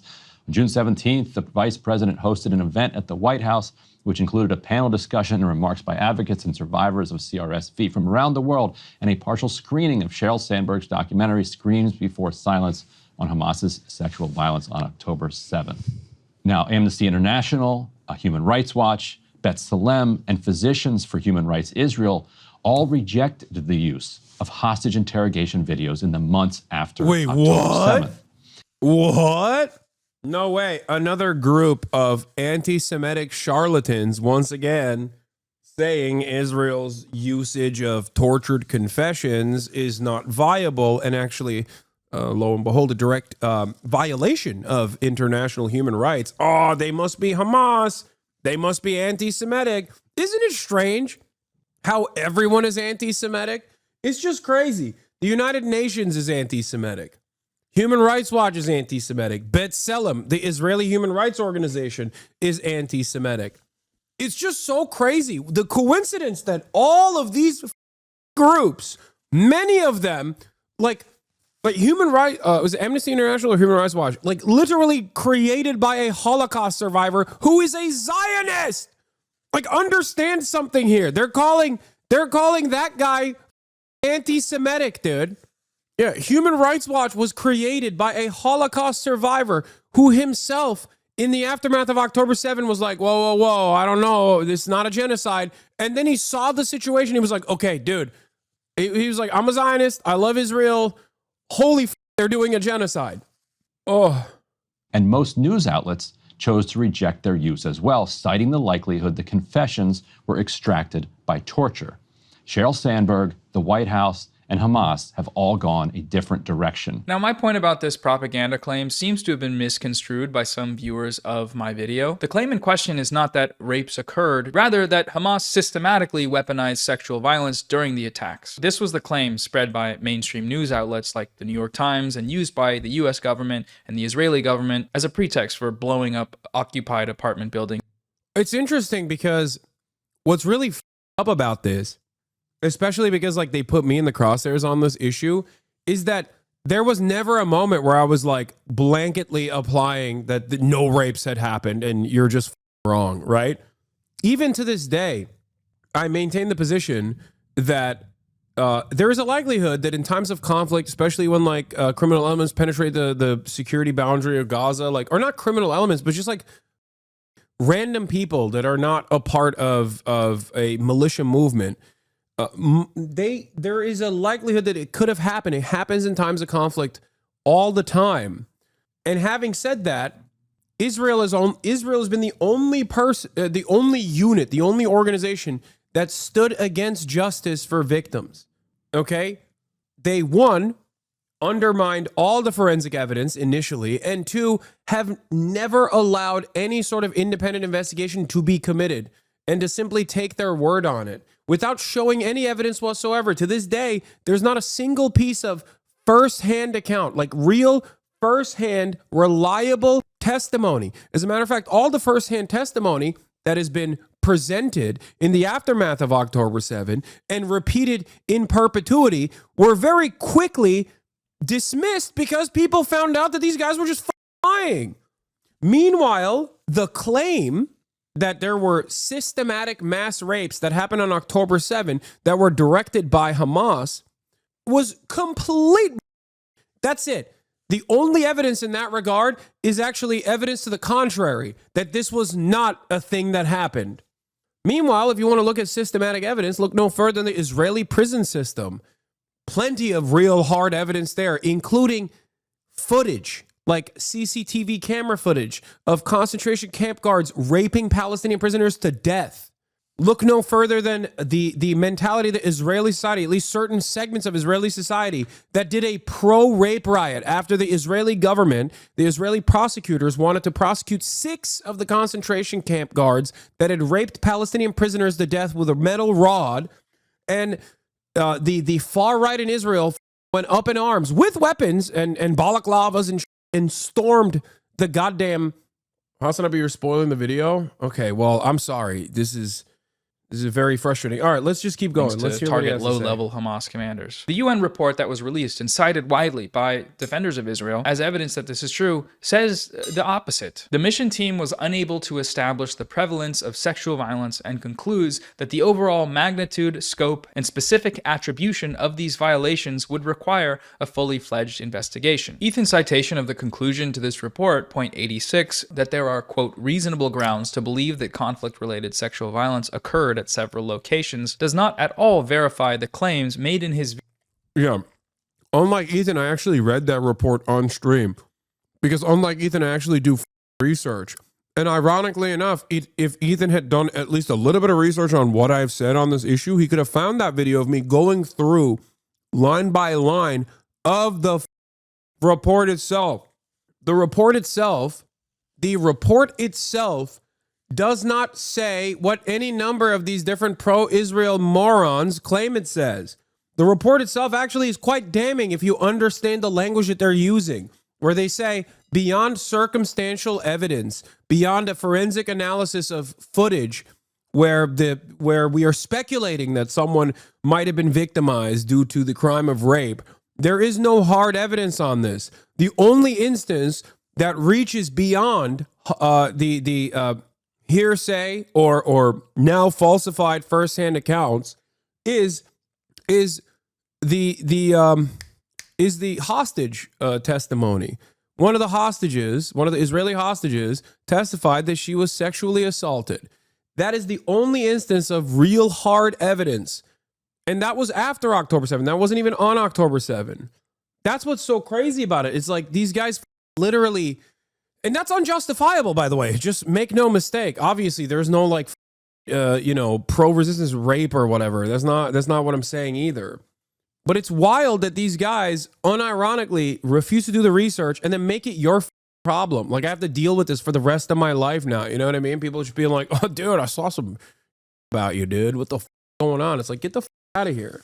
Video in the central piece of evidence which he cited for it, which was Sheryl Sandberg's propaganda film. What happened on October 7th was mass, systematic, planned rape and genital mutilation of women. Nor in all the places that systematic sexual violence was alleged against Hamas, which it was many, many places, mainstream places. This conclusion also does not contradict anything Hasan has ever said about October 7th. In every clip cited in the video, Hasan is talking about the systematic rapes claim. The systematized mass rapes that Hamas dealt on October 7th, not a single bit of that has been verified. The clip that was cited repeatedly by Ethan, what he seemed to think was a smoking gun, downplaying the violence, specifically the sexual violence, which he's done a lot of. Doesn't matter if rapes happen on October 7th. Like, that doesn't change the dynamic for me even this much.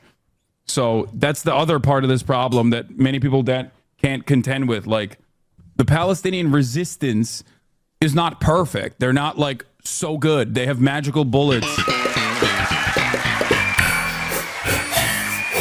Ethan's presentation of this clip is dishonest, though. It doesn't even matter. None of this justifies that Palestinians have a right to dignity, a right to emancipation, a right to live free lives, free from this occupation. Doesn't matter. Doesn't matter if happened on October 7th. Like, that doesn't change the dynamic for me even this much. Hasan isn't talking about sexual violence in a vacuum. He's talking about it in relationship with something else, in relationship with the struggle for Palestinian liberation. It's like saying that it doesn't matter if rapes occurred during a slave rebellion. That doesn't change the dynamic that slavery should still be abolished, which is an entirely uncontroversial statement, if you're against slavery, of course. Some noted that the UN report called for further investigation. You know what's funny? Even Noah's video doesn't show the fuller context. Do you guys want to see the full context of that famous clip that Ethan used in his context nuke? Because I'm not even just talking about like, I'm not even talking about just that like rapes does not mean genocide is justified. It's me literally debating a chatter who's like, why won't you dismiss the rape claims? And my position in this is that there is still a likelihood that sexual assault took place. There is still a likelihood that sexual assault took place on October 7th. Many hostages have records of saying two different things. Also, how are you sure Israel didn't force them to lie? That's ridiculous. By the way, none of which justifies Israel's actions. So it doesn't even matter. None of this justifies that Palestinians have a right to dignity, a right to emancipation, a right to live free lives, free from this occupation. Doesn't matter. Doesn't matter if rapes happen on October 7th. Like, that doesn't change the dynamic for me even this much. So the original time he reacted to that comment, he agreed with you. Isn't that crazy? That's the other part of this problem that many people that can't. Isn't that wild? Into these alleged crimes, and that's true, it did. However, further investigations have been repeatedly denied by only one party, and that party is Israel. Why not put the responsibility and blame the atrocities quite simply on the perpetrators and say it was Hamas who did it. When I accepted the invitation from the government of Israel, we had a number of meetings and we discussed the parameters and explained clearly the purpose of the mission, which was only for the purpose of gathering, analyzing, and verifying information. But still, it is pretty clear who did it after talking to survivors and hostages returned, right? It wasn't the Belgians who did it. It's pretty clear. I understand the frustration of the people of Israel. I mean, like, I was distressed when I came to Israel because I saw a traumatized nation.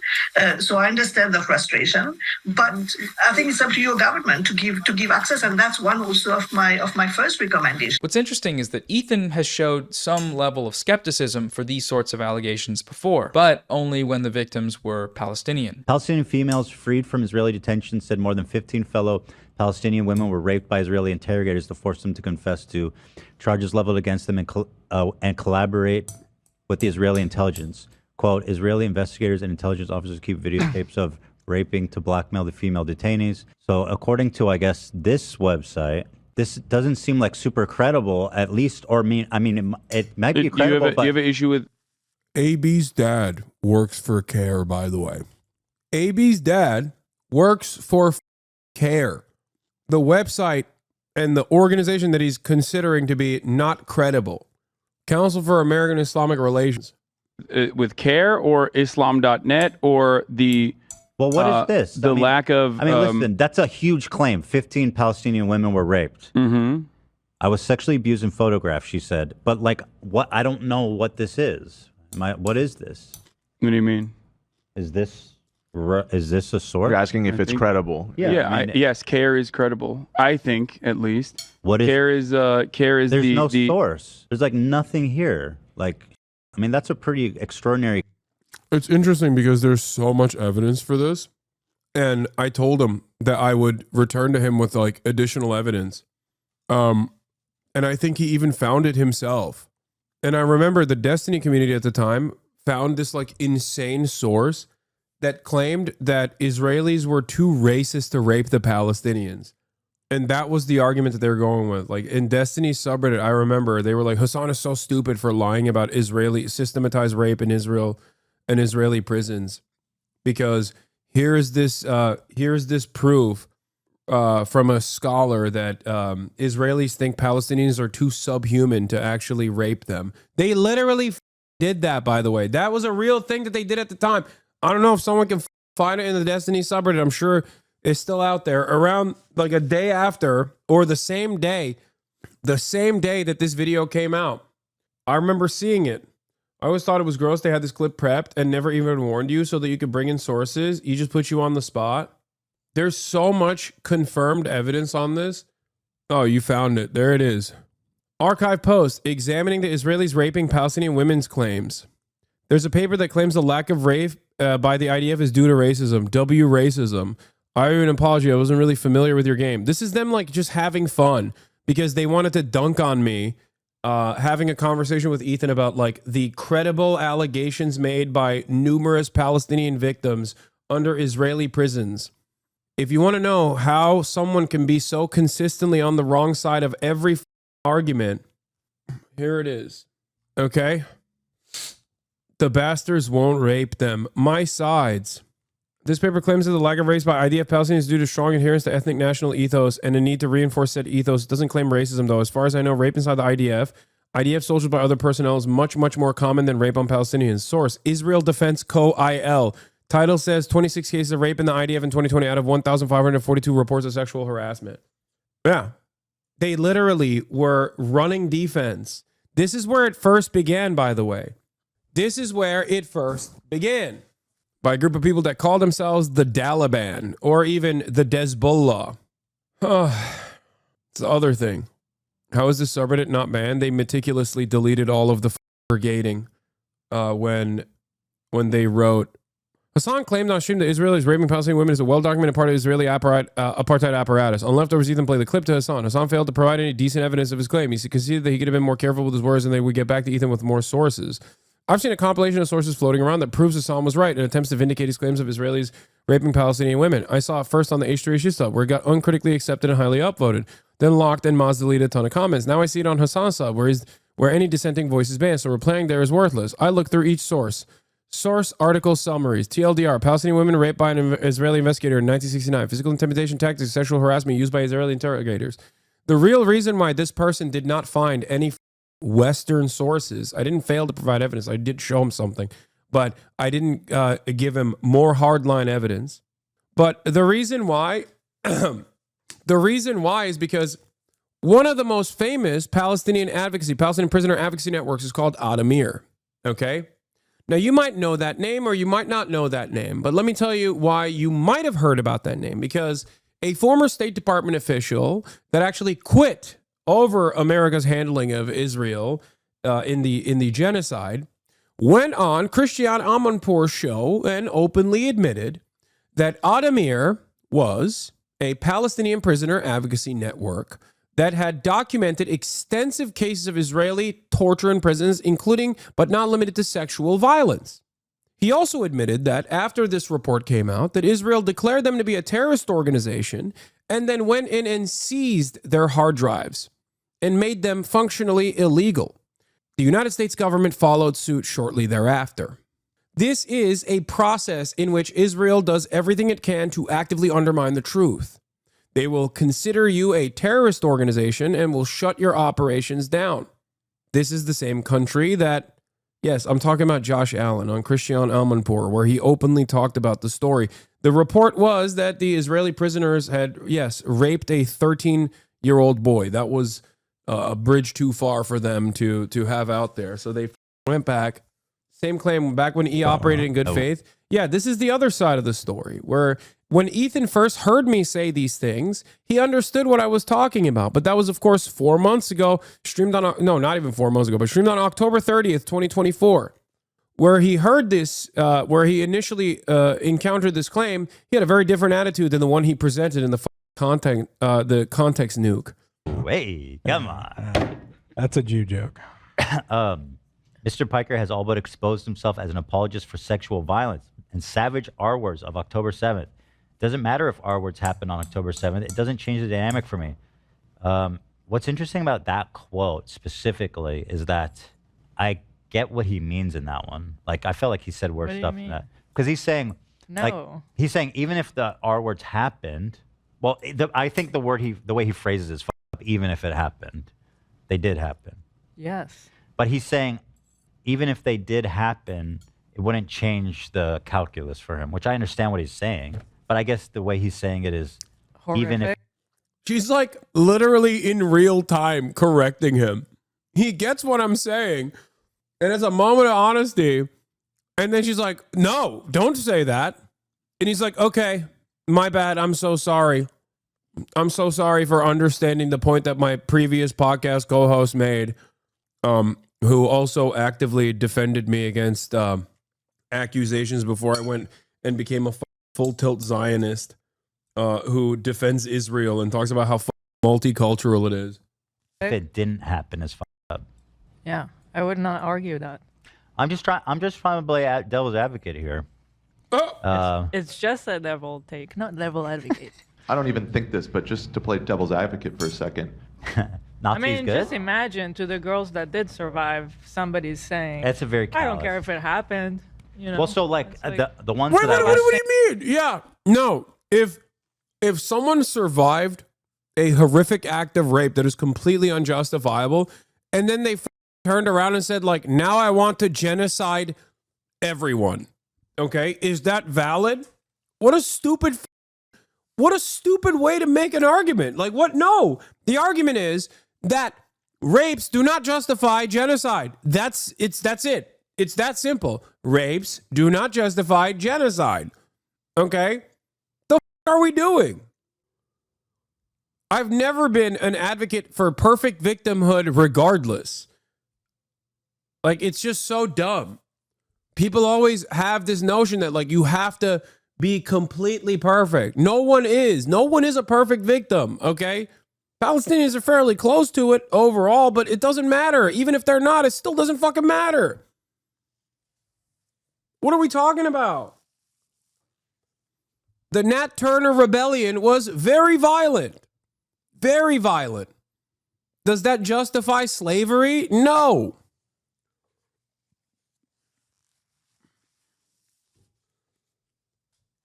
Holy shit.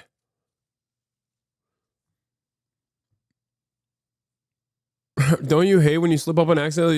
No, this is back when his brain rot wasn't full tilt at that point, I don't think.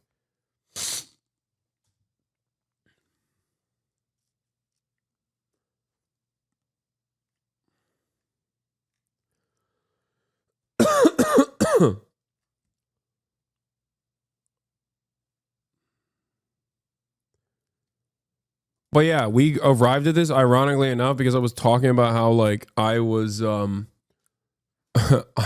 I wasn't even like saying no rapes took place 100%. Which even to this day, by the way, there is no evidence of rapes on October 7th. Like, and I don't even know if we will ever be able to get evidence now because it's fucking so far in the past and Israel stopped any kind of investigation from taking place.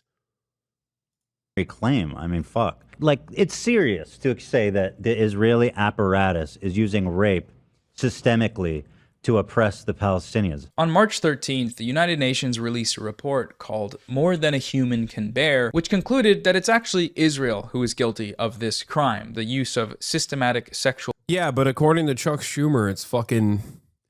you know, the UN is Hamas, and they're anti-Semitically claiming that Israel is doing a genocide. They're doing so anti-Semitically. That's Chuck Schumer. That's his own statement. That's his own words. Violence, along with various other gender-related crimes like the deliberate targeting of reproductive healthcare facilities and violence against women and girls, all of which amount to crimes against humanity and acts of genocide. This report is absolutely damning. Everything that the US government, the State of Israel, the New York Times have ever accused Hamas of doing, Israel is guilty of with actual proof. Despite this, the Western media has been silent. In what little coverage the report is receiving, the findings are being downplayed in a repulsive manner. The New York Times, for example, let's just read how they covered it. The Israel is guilty of genocidal mass rape. They always say accused of. Accused of. Palestinians definitely did it. So much evidence. Actually, we'll just fucking fabricate it. You know, like with the Screams Without Violence, Screams Without Words report. That was so insane. That did not meet the New York Times' own editorial standards. There was internal chaos at the fucking New York Times over it. Because they were like, how could you publish this? Like, this is an insane thing to publish with a fucking paper of record. Do you have no decency? Do you have no care? Their own internal, there was internal strife within the New York Times over Screams Without Words being reported as proof that Hamas had done systematic rape on October 7th. It is shocking. It truly, because like, look, I know they lied to go into Iraq. They lied about fucking WMDs, all this shit, right? But even then, I still think like there's definitely, you know, there's a bridge you won't cross, right? Like for Israel, they did. They crossed it.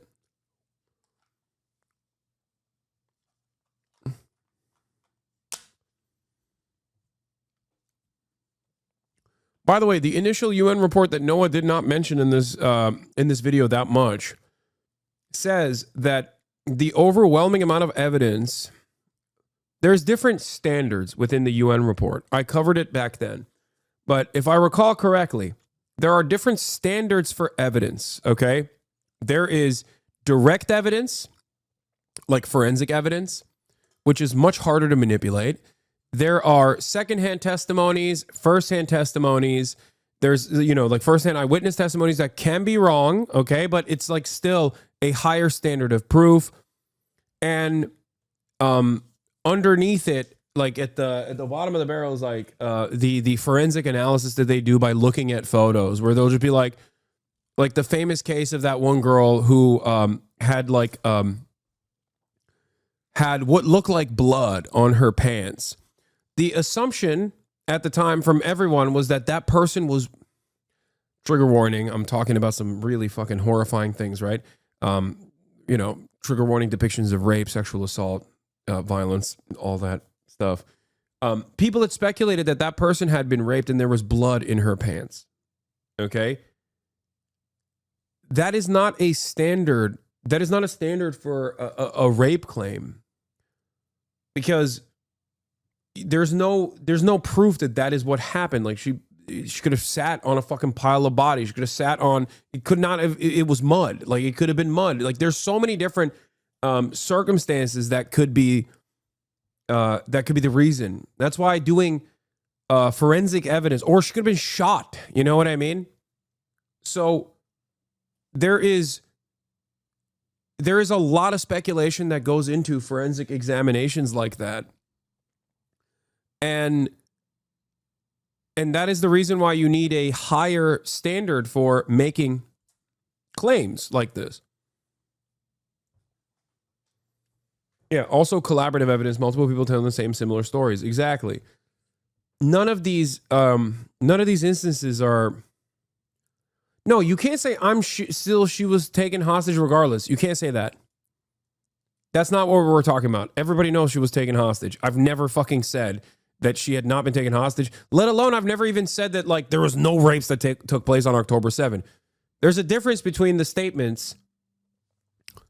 There's a difference between a examination of the readily available evidence and whether or not it actually fucking reaches the standard of proof beyond a reasonable doubt. There was no investigation conducted beyond hearsay or beyond statements made by the Israeli government and the Israeli police. That's it. Israeli prosecutors even a couple months ago said no one has come forward with claims of being victimized by sexual violence. Now, there could be societal reasons for why women might not speak out on this front, because they're embarrassed, because they don't want to say it. But having said that, yes, you did, weirdo. You said what rapes? I don't think you're hearing what I'm talking about right now. I'm going to unban Peekaboo's Portia because you are having a hard time comprehending the words that are coming out of my mouth. Okay? There is, as it stands, no hard evidence on rapes taking place on October 7 beyond forensic examination of photos and circumstantial evidence. There have been numerous investigations, even internally, conducted domestically inside of Israel, where prosecutors have... Oh, did they fix it? Oh, thank you so much. Oh, okay, Saul. Yeah, of course. Eyvallah anne, çok sağ ol. Neymiş sıkıntı? Okay, all right, thank you. You are a terrorist supporter. You back all the things that fit a pro-Palestine narrative. Multiple people have reported it. Yeah, I am pro-Palestine, you fucking idiot. What are you talking about? I love that. I love that this guy openly admitted, like a fucking moron. Yeah, I'm pro-Palestine, you dumbass. Yeah, you caught me. Arrest me, officer. The fuck do you mean? That is amazing. Yeah, multiple outlets have reported on it.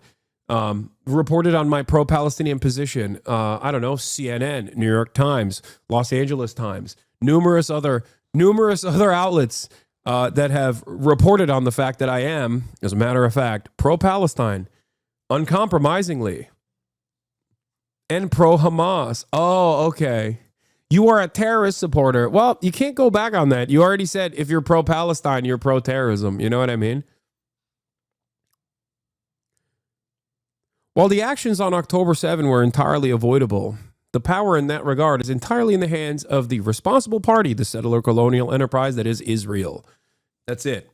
These violent desires, i.e., maintaining an apartheid state, which maintenance requires a tremendous amount of violence, will inevitably have violent ends, i.e., October 7. There it is. And if you were to ask me, for example, out of the two parties that are not even operating on the same moral playing field, which one is genuinely a more moral actor? Yes, I would say Hamas is better than Israel. That is the truth. Hamas has not killed, whether because of logistical hurdles or whether because they don't have an air force or whether because they're not backed by the largest superpower on the planet. Doesn't matter. Hamas was a more moral actor on October 7 than Israel has been since October 7. That is a factually accurate statement that will probably warp your mind when you hear it, right? Because you go, what? What do you mean? That is an undeniable fact. Go ahead. Explain to me how I'm wrong. The Israeli occupying force has a higher standard of morality as a state actor that is backed by the largest terrorist force on the planet, the American government. In terms of targeting civilians versus enemy combatants, Hamas is a more moral actor than Israel. In terms of targeting children versus adults, Hamas is a more moral actor than Israel. In terms of targeting women versus adults, male combatants, enemy combatants in general, Hamas is a more moral actor than the state of Israel. The faster you reckon with that truth is the easier you will understand the dynamic at play. I do not condemn the Nat Turner rebellion because it is not my place to do so. Okay? The same goes for the ANC, the same goes for the IRA, the same goes for the FLN. Resistance and the violent standard for resistance is set by the oppressive colonial party. Okay? There you go. He's baiting you for a clip? No, I know he is. I know. He's like, come on, please, please, please. Please say you love Hamas. Please, please say you love October 7 and Hamas so I can clip you and then blast you into oblivion. I already gave you a clippable take. Is it not good enough for you? Are you worried that other people will hear what I have to say and go, wait a minute? Yeah. I feel like people will get the Warsaw Ghetto connection to what's happening. Yeah, the Warsaw Ghetto uprising. Exactly.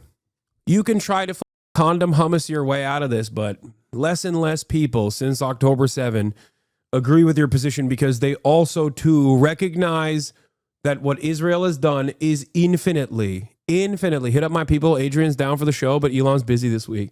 Yeah, the Warsaw Ghetto Intifada. Think about how stupid you would sound if you were like, I don't understand why the Jews resisted in the Warsaw Ghetto Intifada. They should have just sat around and waited for their untimely demise. I don't understand. No, only peaceful resistance, please. You know? Report. The headline reads, UN accuses Israel of targeting reproductive health facilities in Gaza. A report by a UN committee found that Israel has committed genocidal acts intended to prevent births. Israel quickly rejected the findings as biased. Thanks for the heads up on that. Okay, so no mention in the headline or the subheading of the systematic mass rape and sexual violence campaign by Israeli forces. It just groups those in with the genocidal acts there. And then an immediate citation of Israel's defense. Incredible. Let's read on. A United Nations commission on Thursday accused Israel of targeting hospitals and other health facilities in Gaza that provide reproductive services, including an IVF clinic where thousands of embryos were destroyed in what it called an effort to prevent Palestinian births. The report by the UN Commission. Damn, it almost feels like they're, trying to cut the population size to the best of their ability. Of inquiry on the occupied Palestinian territory called that and other actions that cause harm to women and girls, quote, genocidal acts, and accused Israel of punishing Palestinians collectively for the Hamas-led October 7th, 2023 attack that killed 1,200 people. So that's how the New York Times reports mass rape campaigns from Israel. Other actions. Other actions. Which other actions?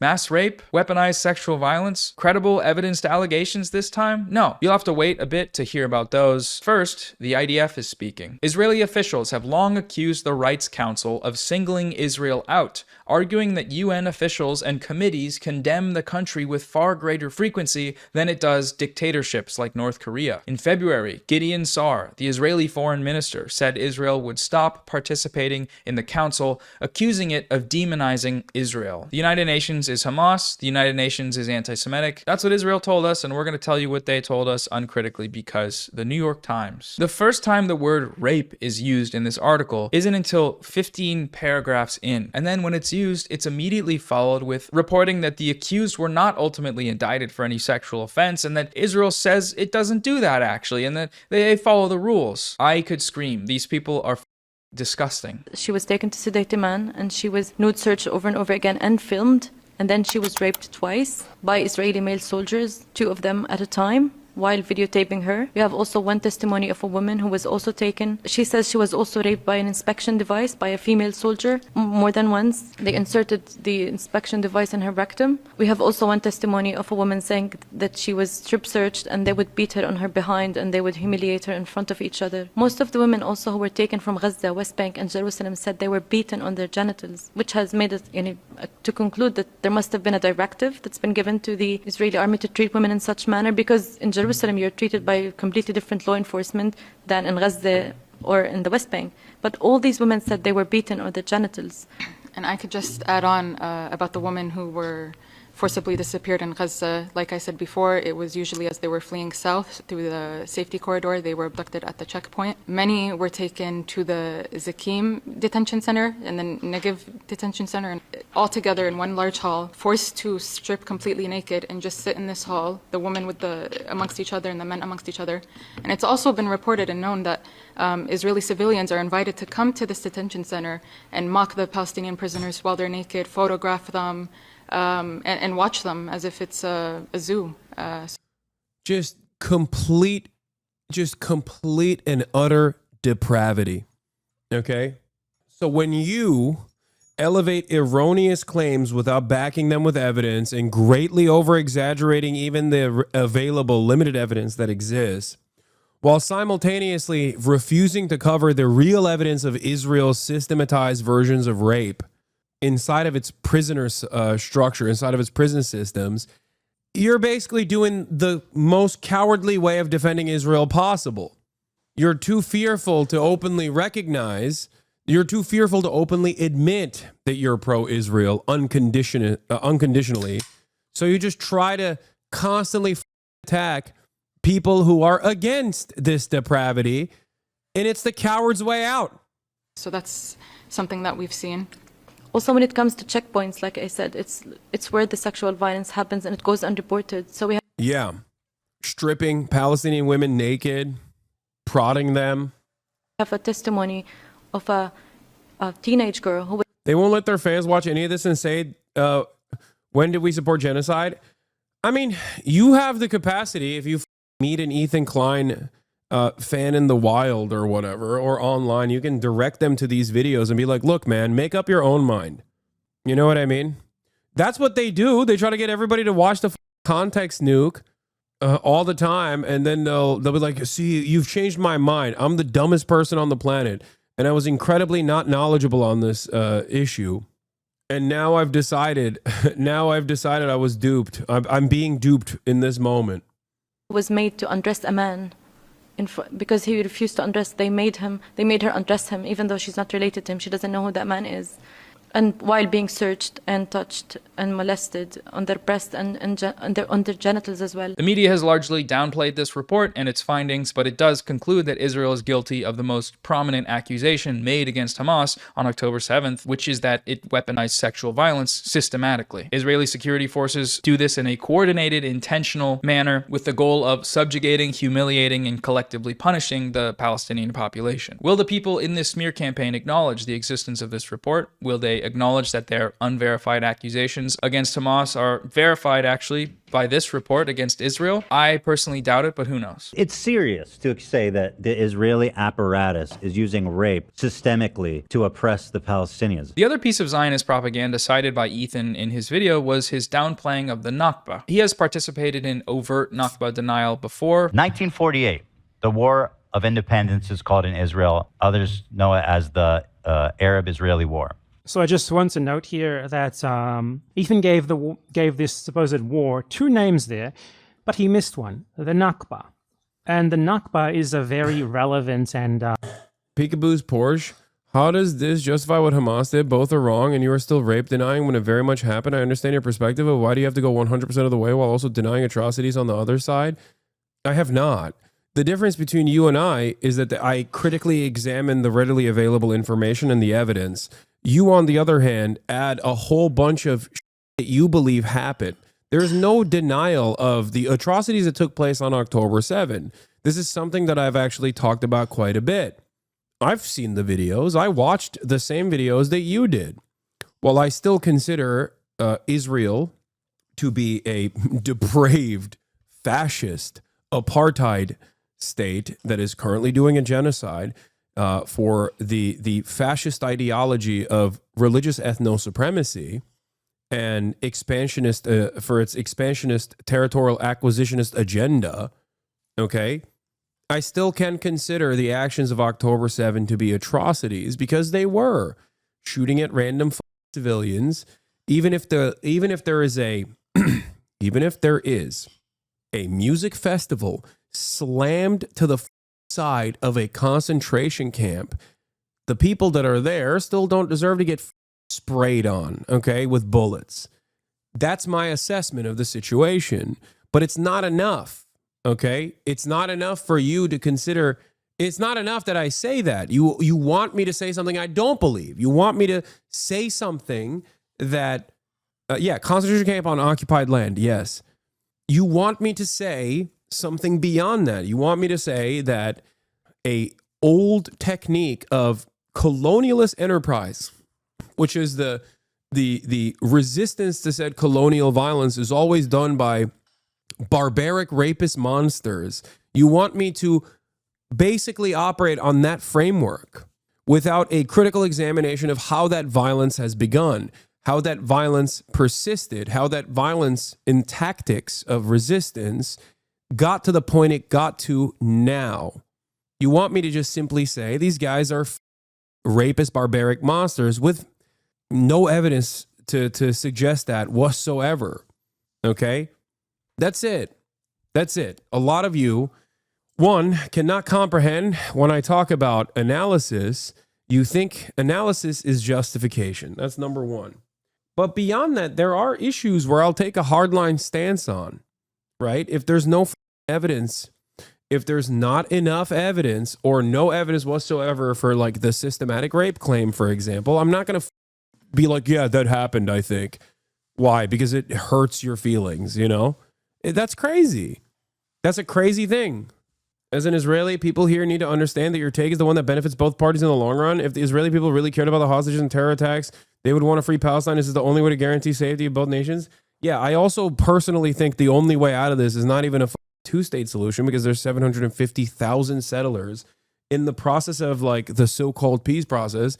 750,000 Jewish settlers moved into the West Bank. That number shot up from 80,000 pre-peace process, mostly in occupied East Jerusalem, to all the way to the West Bank, creating Bantustans for the Palestinian population. Israel has used the Israeli governments have used the so-called peace process as a way to continue its expansionist agenda. So the only long-term stability solution here is to ensure that there is a secular, singular nation, because it currently exists as a singular nation, just not a secular one, but a nation that is designed around ethno-religious supremacy. And I think people don't understand that. There needs to be a Truth and Reconciliation Committee. There needs to be a right to return. People need to address the crimes that were committed. And in the process, look at both sides on that instance as well, for the record. This doesn't mean that both sides are operating on the same playing field. I'm not saying that at all. But if there are crimes on either side, and there's many on one side, overwhelmingly, if not damn near the entirety of it, they need to be addressed. Reparations need to be given to people. This is the only way to maintain long-term stability. Anyway, let's continue going. Very apt name.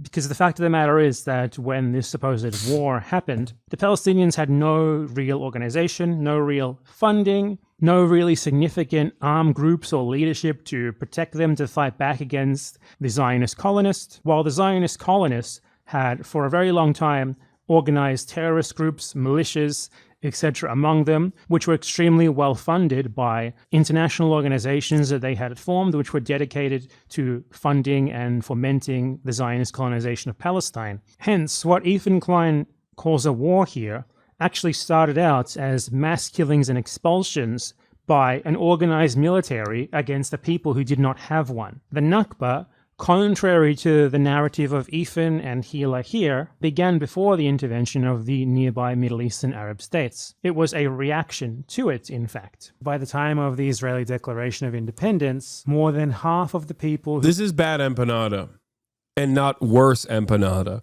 Bad empanada when he's locked in and is like talking about, you know, important historical events is bad. He's bad empanada. Bad empanada when he's talking about drama slop tube as a drama slop tuber himself is worse empanada. I heard that he's still yelling about how he was right and I was wrong for being stupid enough to say that I would entertain the notion of going to Gaza, not realizing he's like, oh, he's so stupid. I didn't even bring up the fact that he said something like, that he didn't even bring up the fact about the Rafah border crossing because, you know, even on the Egyptian side, Israel controls it, not knowing that there was a petition made by some of the journalists that I was working with at the time to get the United Nations to force for journalists, Western journalists specifically, to enter the Gaza Strip.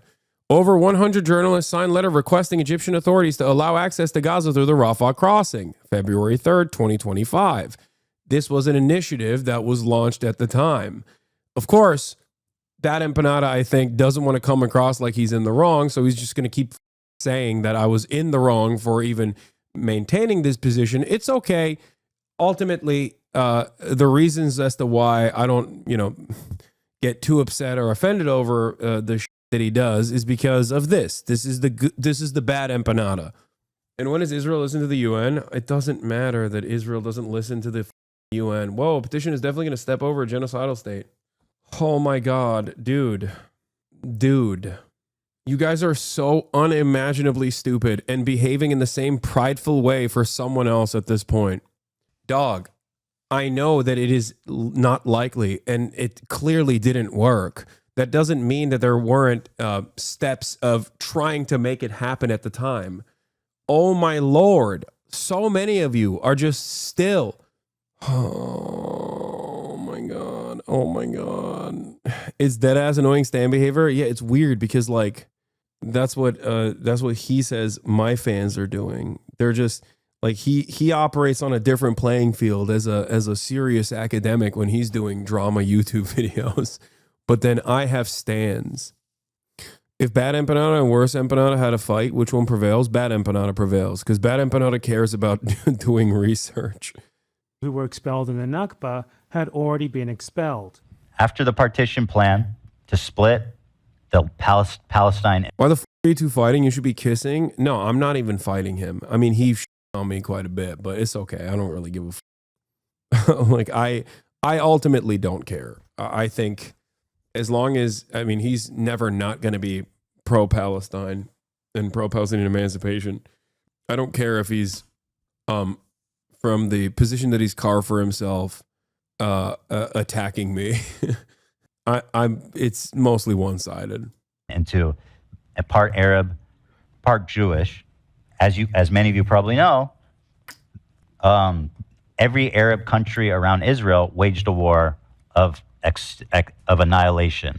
Okay, so Ethan left the Nakba out of his narrative here entirely. That is absolutely inexcusable. It's like leaving the Holocaust out of World War II. It simply cannot be forgiven. It is abhorrent, honestly. It's the only way that his narrative can really hold up here as well. But yes, the Turk does not, at the end of the day, the Turk does not concern themselves with the opinion of the Greek, a Cyprus Greek from Australia.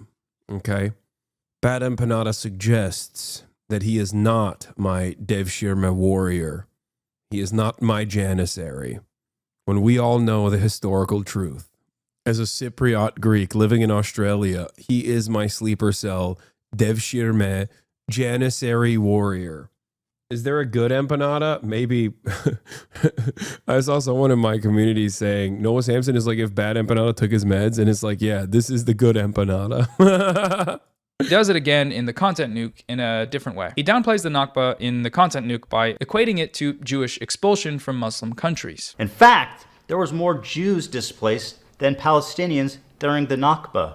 1 million Jews. Yeah, that was so gross, dude. I could not believe that he said This is done that. with misinformation, so he lies by omission regarding the nature of Jewish immigration to Israel. But even if he hadn't, this is on its face a piece of Zionist propaganda. Because being a refugee does not enshrine upon you some right to steal other people's land and make them refugees. That's what the settlement of Israel was, and any equivocation between that and other factors is a direct rhetorical justification for the crime. The very premise behind it is obviously flawed, and presenting the partition plan as if it was not clearly a grave injustice is a rhetorical trick to then sort of implant this idea that what Israel did was legitimate. They were just abiding by the plan, apparently, even though they broke every single thing that was stipulated in it, and that it is the fault of the Palestinians for rejecting obviously untenable things like this, rather than just giving up more than half of their country to new arrivals for their own exclusive use. And it's especially ironic that Zionists love to cite the partition plan as somehow legitimizing when they reject, like, literally every other UN prescription or decision,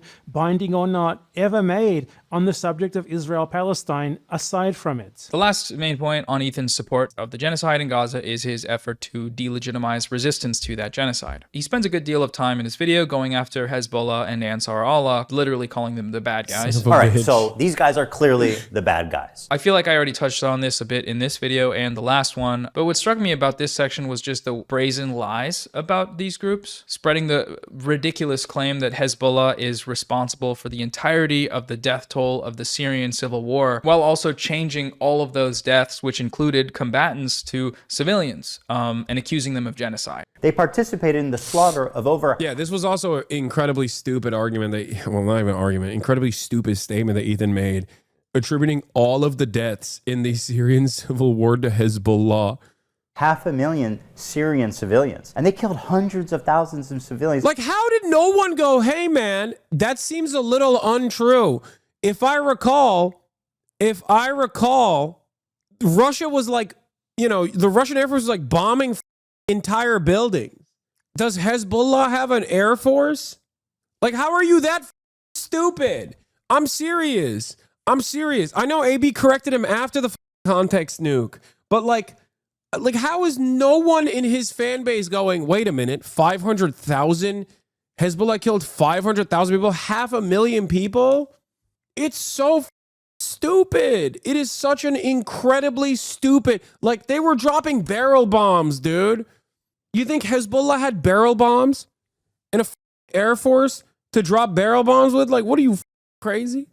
Like, what an insane statement, dude.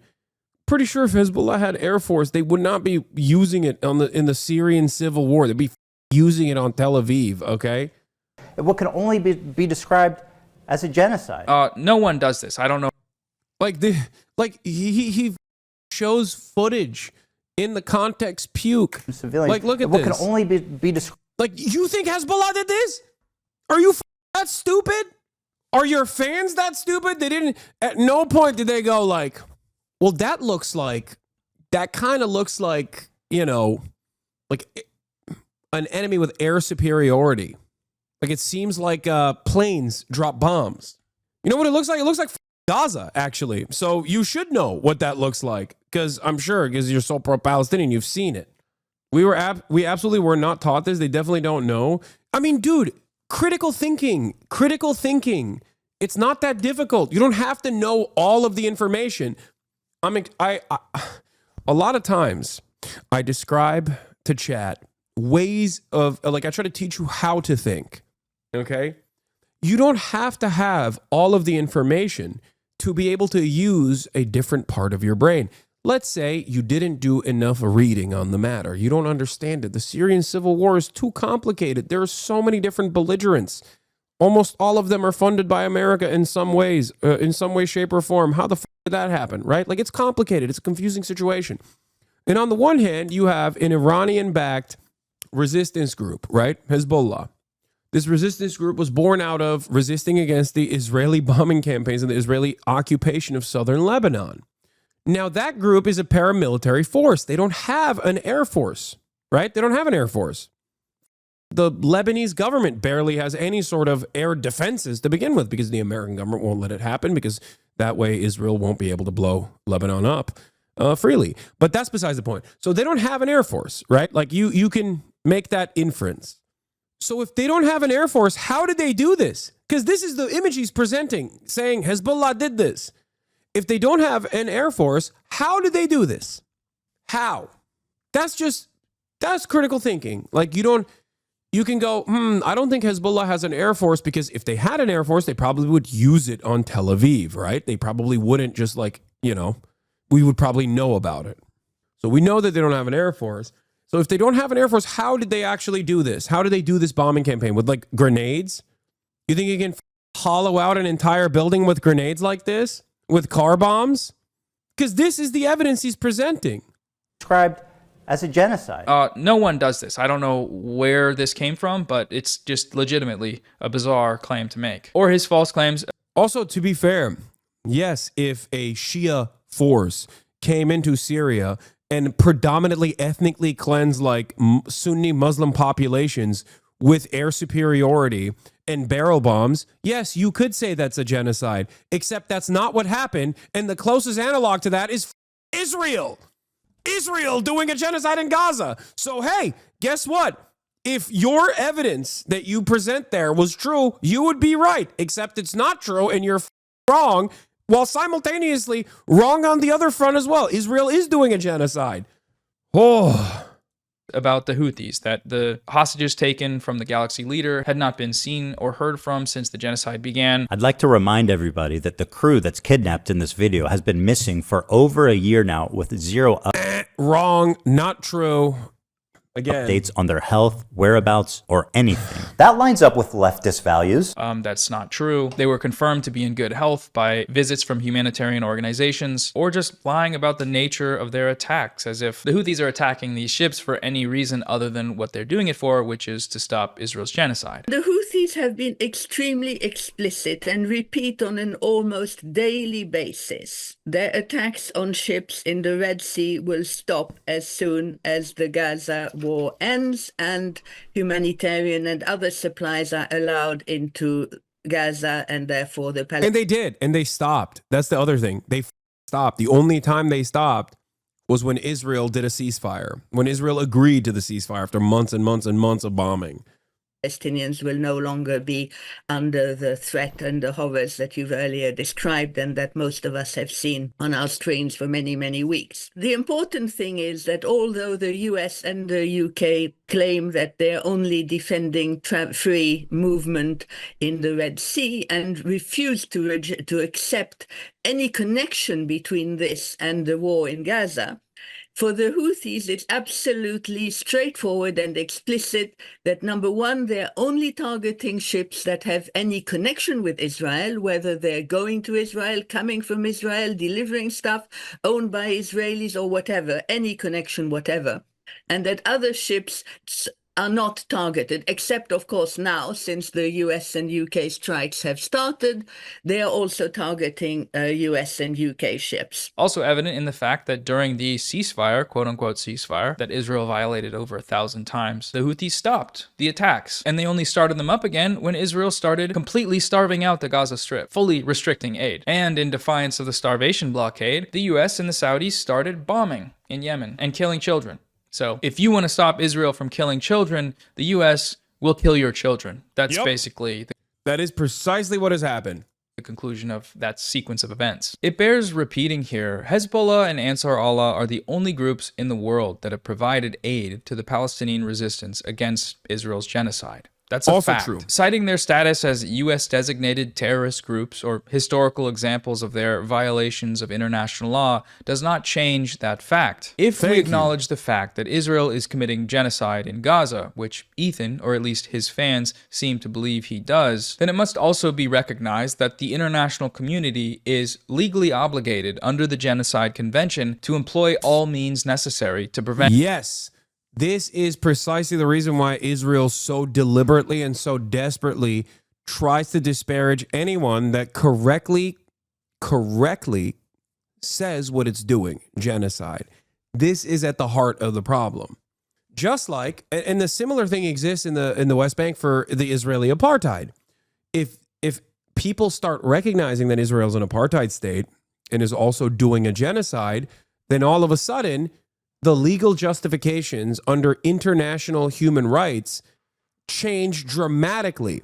This is precisely the reason why, as a matter of fact, since 2021, once a lot of the human rights organizations started openly branding Israel as an apartheid, a reality that everyone with eyes were aware of well before 2021, the dynamic has shifted a lot. I have seen the dynamic shift a lot. I've seen the narrative shift a lot in the Western world. Obviously, if you go to the global South or any developing nation that's like maybe in the periphery of Western empire, the populations there are very well aware of what the Israel's been doing. But the relatively new momentum coming from younger generations in the Western world is different. And the difference there is because people understand Israel's an apartheid state and Israel is doing a genocide. That's it. Brent said genocide. When it comes to Israel's genocide in Gaza, these terrorists here are the only ones following. Also, as far as like Hezbollah's terrorism designation goes, like I don't think every other let me see. Like there a lot of these countries don't even designate Hezbollah, or even Hamas. Some countries don't designate them as terror groups. This is like an American and American backed designation to begin with. Following the law. The only one. Yeah, more than 60 other countries and organizations, including the EU, the Arab League, and the Gulf Cooperation Council, also designated Hezbollah either in part or in its entirety as a terrorist group. Ones operating with AIPAC, Hezbollah, 100% terrorist organization. any sort of moral compass. All states are obliged to do everything in their power to stop this genocide from continuing. And also, given the fact that they're Shias, for the record, given the fact that they're Shias, there's not a lot of love for Hezbollah or Iran in the region. That's another thing, for the record. That is another reason. Like the Turkish government loves Palestinians, right? They will welcome Hamas political envoys and things of that nature. But in terms of like Hezbollah, they see that as an entirely separate, like you won't hear them such a shill Lamau, anything to make the story stick. Wait, what? Who's shilling? Are you talking about me? What is the story? Is Israel doing a genocide or not? Like, what do you mean? That's not a story. That's just a reality. Lol baited, holy shit. I mean, Iran would do dodgy things if Israel didn't exist. That's ridiculous, dude. Ay, ay, ay. Yeah, no, totally. Just like the Palestinians would do an actual genocide on Israel if the walls came down, you know? If there was a single state, then the Palestinians would actually do a genocide, which Israel's not doing to the Palestinians right now. But if it was, it's doing it as a defensive genocide, a pre-genocide genocide, if you will. In Palestine. Who has actually done that? South Africa, when they brought Israel to trial in the International Court of Justice for genocide. I've said arguably Hezbollah, not a state, but it is a significant actor in that state because it has engaged Israeli forces militarily, initially in terror. Yeah, that's why when slavery was abolished, every white man and woman and child became a slave to the newly freed black men in this country. Territory illegally occupied by Israeli forces, the Shebaa farms in South Lebanon, to draw Israeli assets away from the genocide. And the third one that you mentioned very significantly, Yemen under Houthi control. The Houthis, Ansar Allah, they announced in response to Israel's genocide in Palestine that it would block shipping into the Red Sea that was headed to resupply the Israeli regime as long as it continues the siege and the genocide in Gaza. And it's been using this choke point at the head of the Red Sea called Bab el-Mandeb, which means the Gate of Tears, in this narrow strait between Yemen and Djibouti at the opening of the Red Sea. Thank you, Hot Boys, for the 10 gifted targeted subs. Partial blockade in November of 2023. You too can support the stream at the top of the hour or at any other moment throughout the stream by subscribing for $6 or for free. That's right. $6 or for free with a Twitch Prime. You can support the broadcast. You can also get gifted a sub if you're lucky.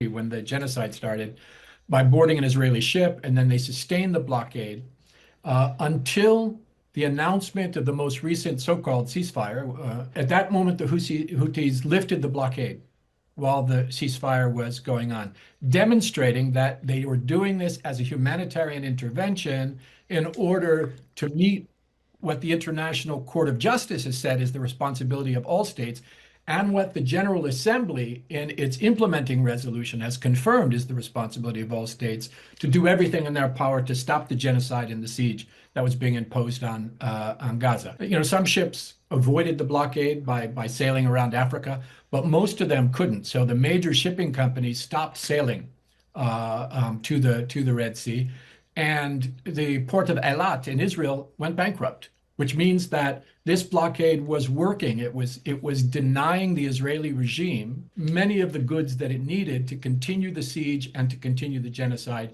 in Palestine. The United States, aka the terrorist designators, meanwhile, are the ones doing the terrorism. They are aiding and abetting a genocide with billions of dollars in arms shipments to Israel.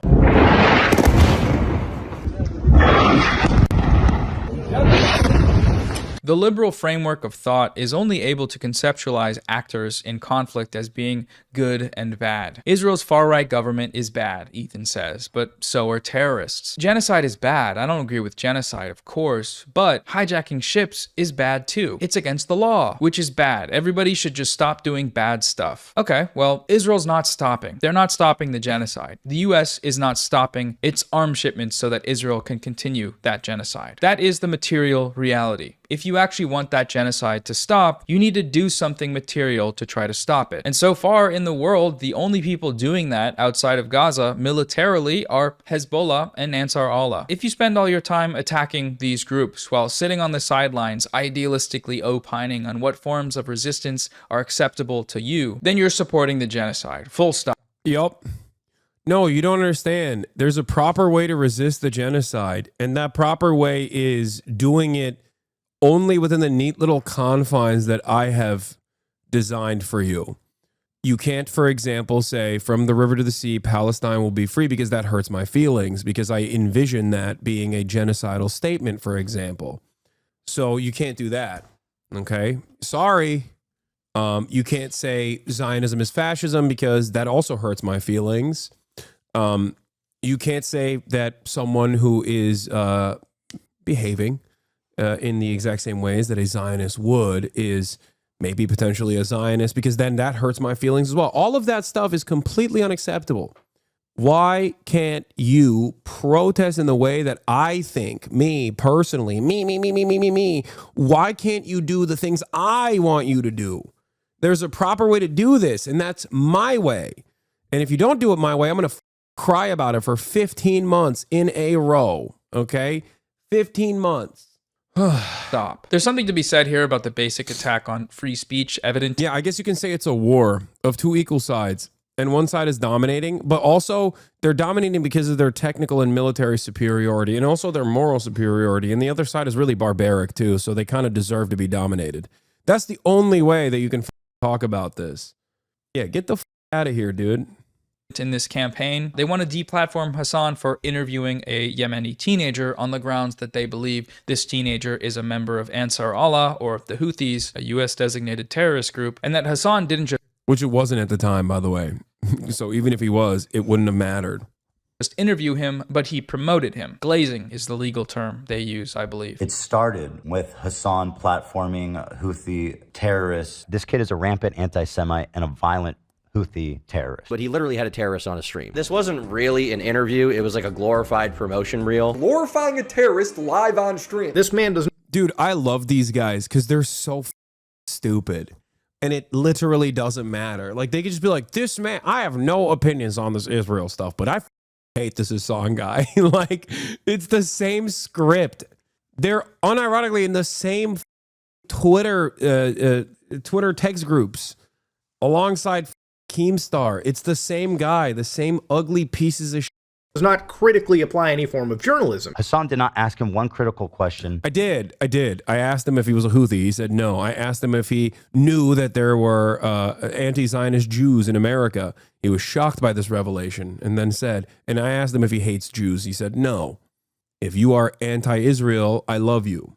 That's what he said. And it's a position that he's actually repeated quite frequently since then. Those are questions. Those are questions. You just don't like those questions because it doesn't go along with the narrative that you want to present, that this guy is like a violent, rabid terrorist who just wants to kill every Jew on the planet. Like, that's it. That's the reason why you're upset. In fact, the opposite. It was a complete puff piece where he sucked him off, elevated him, was uncritical. None of this is true. Ethan provided no credible evidence to the claim that Rashid al-Haddad, or Tim Houthi Chalamet, the nickname of the Yemeni teenager, is a member of Ansar Allah. And in their interview, Hasan asked multiple questions that were critical of Rashid. I don't know if he can answer this or not, but as far as the Ansar Allah militancy goes, like as far as the standing military goes, like I don't know if he is allowed to speak on this. I don't know if he's like actually a part of the groups at all, or just like simply a TikToker. You know what I mean? I don't know how to ask that in the best way possible, though. طيب يعني بقول لك يعني أنا يمني يعني كيمني يعني أنا واقف إلى جانب فلسطين. His answer is a Yemeni who stands with Palestine. In America, some of the like leading groups that are pro-Palestine are led by Jewish people who are anti-Israel. How does he feel about that? والله يعني صراحة أي واحد يدعم فلسطين إحنا معه. He's saying anyone that supports Palestine, we're with. Hell yeah. But even if that hadn't happened, and even if he were a member of the Houthis, calling for deplatforming on those grounds is a basic violation of free speech. It quite literally is just like, it's so stupid. It's so stupid because like I have also maintained the position that if given the opportunity where I could talk to someone from the Ansar Allah administration, I would do it. Like, I would absolutely do it. I don't give a what do you mean? Oh my God, you're talking to a terrorist. Like, yeah, suck my dick. Okay. Like it's so stupid. So like, I don't think people understand my position on this. I don't think people understand my position on this because it's not something that I am ashamed of. Like they'll try to do a gotcha. They'll be like, he thought he was a Houthi and now he got God. So now he's lying about him not being a Houthi. Yes, I thought he was a Houthi in the beginning. I did. When I interviewed him, I thought he was, which is why I asked him that question, right? But regardless of the fact that he is not, even if he was, I 100% would have still interviewed him. Even if he was a Houthi, even if he was a Houthi militant, of course I would have interviewed him. What are you talking about? It was very frustrating to see that because like there is journalistic value to interviewing every single person. People have interviewed Osama bin Laden. I was trying to make him comfortable in that conversation because I didn't. Yeah, these are the same people like Mudahar was against deplatforming Andrew Tate, wasn't he? Someone in the chat said that.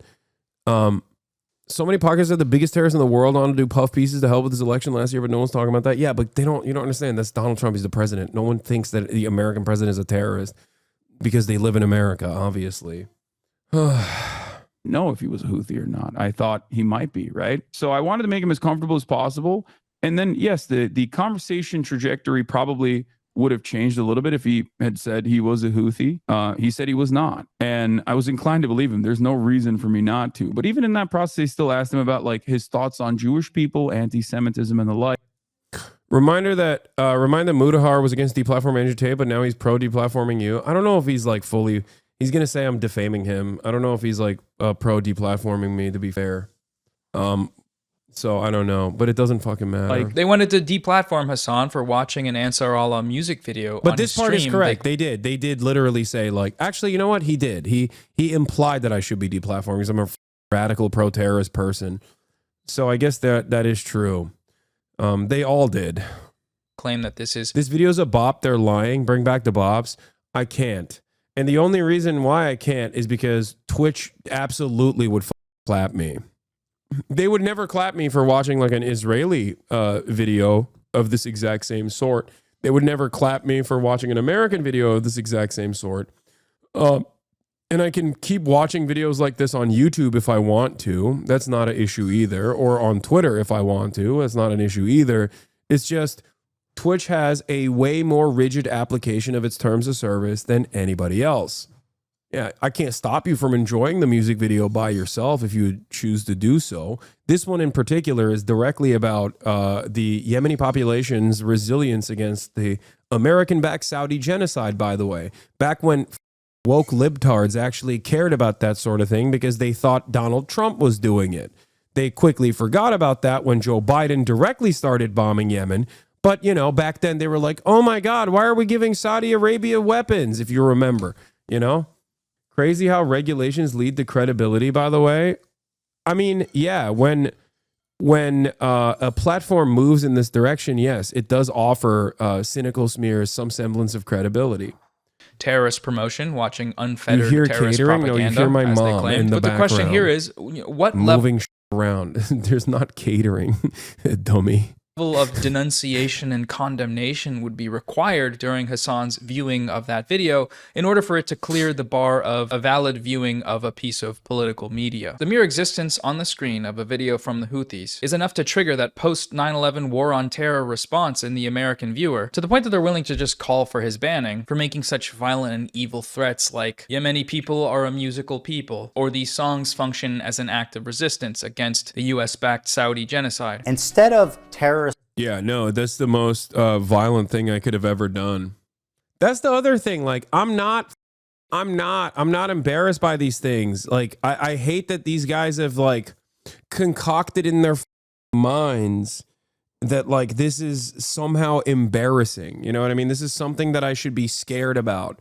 And it's something that I'm like refusing to reckon with or whatever. And it's incredibly stupid because I'm not embarrassed by any of this shit. I stand on it. I still make the same exact statements I did back then, even though many of it was clipped out of context. Like my positions on this have not changed even a little bit. It's so annoying, but it doesn't even matter. It doesn't even matter because it doesn't matter because these guys have invented their own version of events, their own version of reality, where they just exist in this totally separate playing field where they just don't understand. They're like, oh, well, he actually is like sneakily embarrassed about the fact that he interviewed Tim Houthi Chalamet. He thought he was a Houthi, but then now he lies about it. It's like, no, I've explained it a million times over. And I'm sure it gets really boring after a while because like a lot of people just want black and white. They don't want any nuances. Your opinions literally have changed though. Stop lying. Okay, I know what you're going to say next. You're going to say you used to do gaming or you used to do top of the hour ad breaks or something like that. Don't start trying to bait me in the middle of this, okay? Yeah, there you go. Okay. There, classic. I know everything about you. I know your next move before you do it, okay? This is a parasocialist experience that goes in either direction. It's not just on one direction. I watch your every move closely and carefully. Make no mistake. I know you better than you know yourself. I know you better than your closest loved ones know you. I know your deep, dark secrets. Propaganda, let's call it musicals. They do musicals. Instead of violent jihadists, let's call them... violent jihad! They're doing violent jihad. Musically talented people. They're very musical people.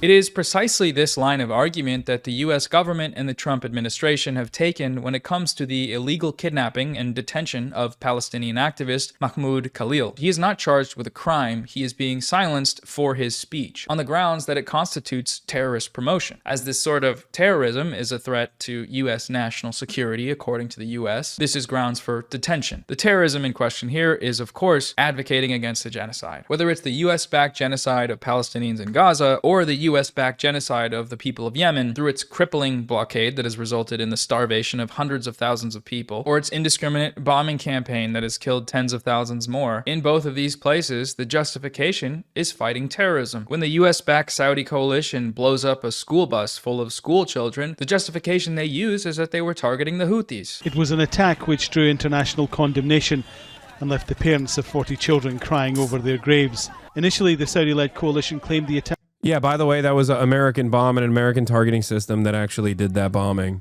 There are images. There are images of like charred, burned, like school children's lunch boxes, like bags and it's disgusting. Attack was a justified military operation. It was targeting Houthi leaders. Now, it says, it made mistakes. When Israel blows up a hospital, lighting medical tents on fire and burning Palestinians alive, the justification they're using is fighting terrorism. It's all part of this same system, and whether on the ground in Gaza or on the airwaves of media coverage of it, the premise itself of terrorism needs to be challenged, which is why but that fear is actually at the core of the issue. The sex pestiny crowd is built on social taboo, and the entire community is built on finding acceptable opinions. They think what you did is socially unacceptable because they're mostly racist. The fact that what you did is taboo is logic enough for them, I guess, but they also violate taboo in incredibly racist ways all the time and actually masquerade that as like a virtue rather than a vice. They love advocating for insane shit. It makes them look horrifying to normal people, like advocating for the morality of incest or finding new debate tactics to talk about ethical forms of child pornography or a white man's right to say the N-word. These are some of the things that they love arguing on behalf of on the wrong side. You know, the arbitrary nature of age of consent. These are the types of things that they advocate for. So I would say that they love violating taboos of that sort.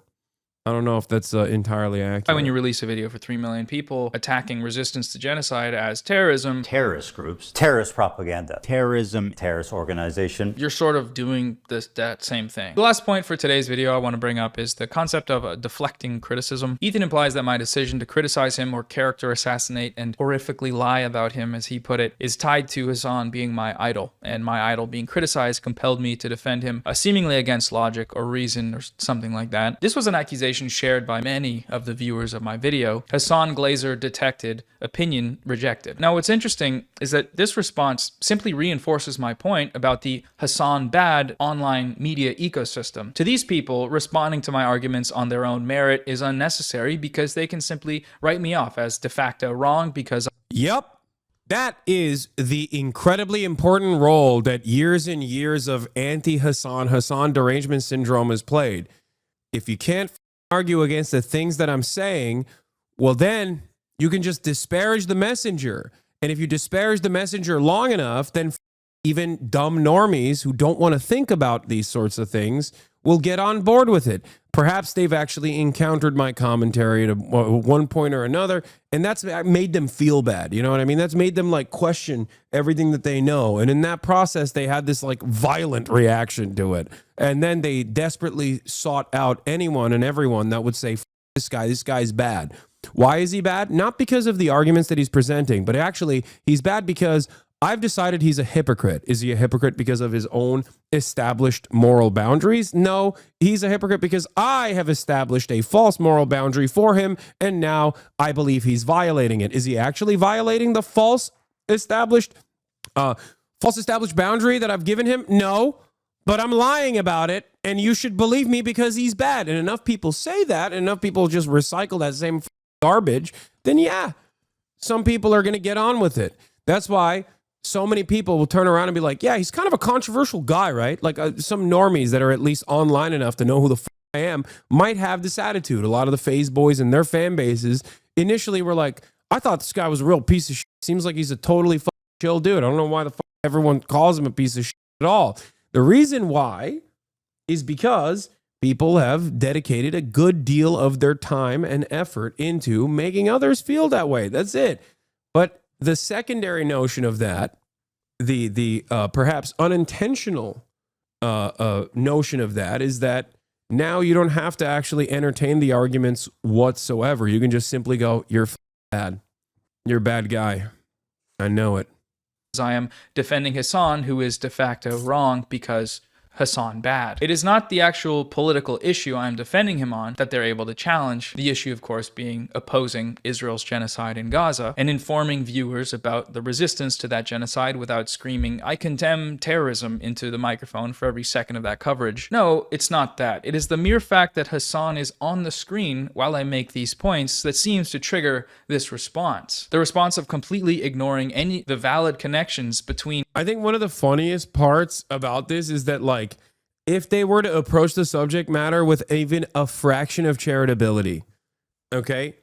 If they were to approach subject matter with a little bit of charitability, they would just be like, okay, I don't know why people think he's an asshole. That's why I always tell people, like, just come in and watch me, okay? Just come in and make up your own mind. Even if you come in with a negative attitude, even if you come in here with the idea that you're going to confirm your biases, I promise you, you're going to very quickly realize that maybe you were duped. Maybe you were lied to. That is perhaps the biggest reason why, regardless of the endless sea of attacks, this community keeps growing every single day. And all my haters are like, I don't understand why it keeps growing. I guess it's because he's really good at lying.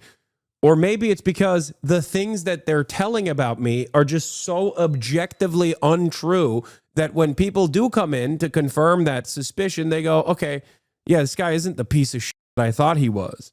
That's it. The replies to the interaction, the 5-star Twitter comment is a perfect example of what you described. Yeah, he's a Nazi. Why does everyone hate this guy? I only see him when he streams with Jason. He low-key seems kind of chill. He's a Nazi. Hope this helps. Any proof? I don't even know who the son is, but why does everyone hate him? Any proof? Tier 3 sub for sure. So you call me a dick rider because I want proof of him being a Nazi? Yeah, that's the issue. Like, that's the issue. It's like, no, I'm pointing out the obvious. You know who he is. Bust a cap. R word. Bro has a sports PFP. This is it. He said, hope this helps. That's so funny. Read the bio. Conservative Christian, probably funded by AIPAC, Big Pharma, Military Industrial Complex, Rupert Murdoch, and Coca-Cola. Ethnically Pastafarian, Italian. Jesus Christ, dude. So good. Let's finish the video. Hasan's arguments and my own, it's cowardly but expected and only serves to strengthen my resolve in the notion that these people are not serious in their politics and therefore should not be taken seriously. The other major example of this sort of deflection is in regards to my citation of the YouTuber Bad Empanada. I can't tell you how many comments I received from people that decided to throw out all of the points made in my hour-long video in their entirety because at the start of it, I remember someone tried to accuse you of approving rape. I tried to find any evidence, and of course, it couldn't produce anything. While the comment had like 14K likes. Yeah, I know. It's the clip chimp off of the pro-rape college that rich people choose to send their children to. I was responding to that. It's crazy. It's crazy that a right-wing, me reacting to a right-wing college that is like above Title IX restrictions, that is a pro-rape university, like a right-wing Christian pro-rape university, where I said, hey, at least like you contain the rapists who are self-selecting to go to this pro-rape university. Like at least they're not out there raping random people in the wild. And people literally still to this day go, Hasan wants rich women to be raped. It's like, I never said that. You just made that up. Pro-rape college, yes. Liberty University does not want to get, or at the time didn't get public funding, specifically so that they did not have any Title IX restrictions, so they didn't have to investigate matters of rape, as in a pro-rape college. It's not even a pancake waffle tweet. It's like, it's literally, I'm talking about pancakes. You're talking about, I don't know, you're talking about empanadas. It's a different, entirely different thing. That's what it is. To this day, they still talk about this. And it's funny because it's in my video. Like it's in the video. It's in the video that Hasan Productions posted. It's in my video as well. Let's continue. I cited Bad Empanada's prior responses. None of these comments, and I mean not a single one out of the seemingly thousands of them, took the time to respond to, let alone debunk Bad Empanada's points about Ethan's video. So far, I haven't seen anyone do that or even try. Regardless of how you feel about Bad Empanada or what you think of his posts online, the facts are the facts. If you can't dispute them, then just say that and move on. Embrace your ignorance and your blind fandom, because at least then you're not being a coward. You're just saying, yeah, I'm dumb. I'm a dumb idiot baby. I don't like Bad Empanada because he's mean to my favorite streamer. Okay, that's fine. That's the truth. There's a claim going around that Hasan being pro-Palestine does not make him immune from criticism. One of the most cynical methods Hasan deploys to sidestep any criticism is to deflect to the ongoing genocide in Gaza. I've seen him do this so many times. He frames it like you are selfish for trying to criticize him, no matter what the reason is, because there's a genocide happening, man. How can you criticize me at a time like this? In one way, this is true. Like, let's say Hasan walked up to you and stepped on your foot and you said, hey man, don't do that, ow. And he responded by saying, You're going to criticize me while there's an active genocide going on right now? Seriously? That would be an example of an invalid deflection from criticism. However, when the criticism in question is related to Hasan's support of Palestinians and advocacy against their genocide, and the criticism is coming from people who do not support that cause, then yes, it makes him immune. He doesn't have to take... Yes, thank you. The entire point of why I say, what the f are you talking about? There's a literal genocide going on is not because I'm infallible to criticism, okay? It's because your criticism is not real criticism. Your criticism is just smearing anti-genocide advocates as though they're anti-Semitic. That's it. And my point is, if you claim to be anti-genocide, if you claim to be pro-Palestinian, then how the f do you spend all your time on the loudest pro-Palestinian voices out there? You're using the genocide as a backdrop to enforce your own narcissistic, selfish campaign because you can't comprehend how your progressive fan base turned on you because you're pro-Israel. Oh man, it's anybody but me. It's a literal zero accountability situation for a 40-year-old man with 3 children. Holy surrounded by people who, if he was a little bit more open-minded, would correct him and have tried to correct him. And yet he just does not listen. He's just like, I don't care. I only want to hear people agreeing with me. You hurt my feelings by trying to course correct, by trying to help me initially. And I'm never going to do introspection. And I'm just mad. I'm mad.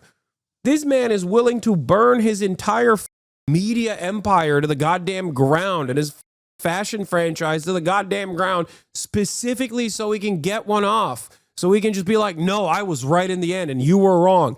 Even if tomorrow I went away, even if tomorrow I no longer had a platform or I died or something, anything, right? Like I said, all right, I'm done. I'm not streaming anymore.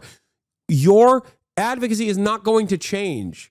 You're not going to magically be seen as a pro-Palestine guy, okay? It's not going to change the reality. And it's certainly not going to change the reality on the ground for the Palestinians that are being slaughtered mercilessly by the state that you're defending.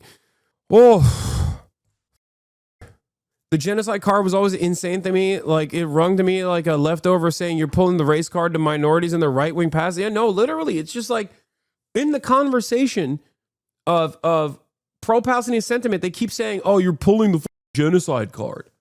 No, you are pulling the genocide card by belittling the term, by saying the only...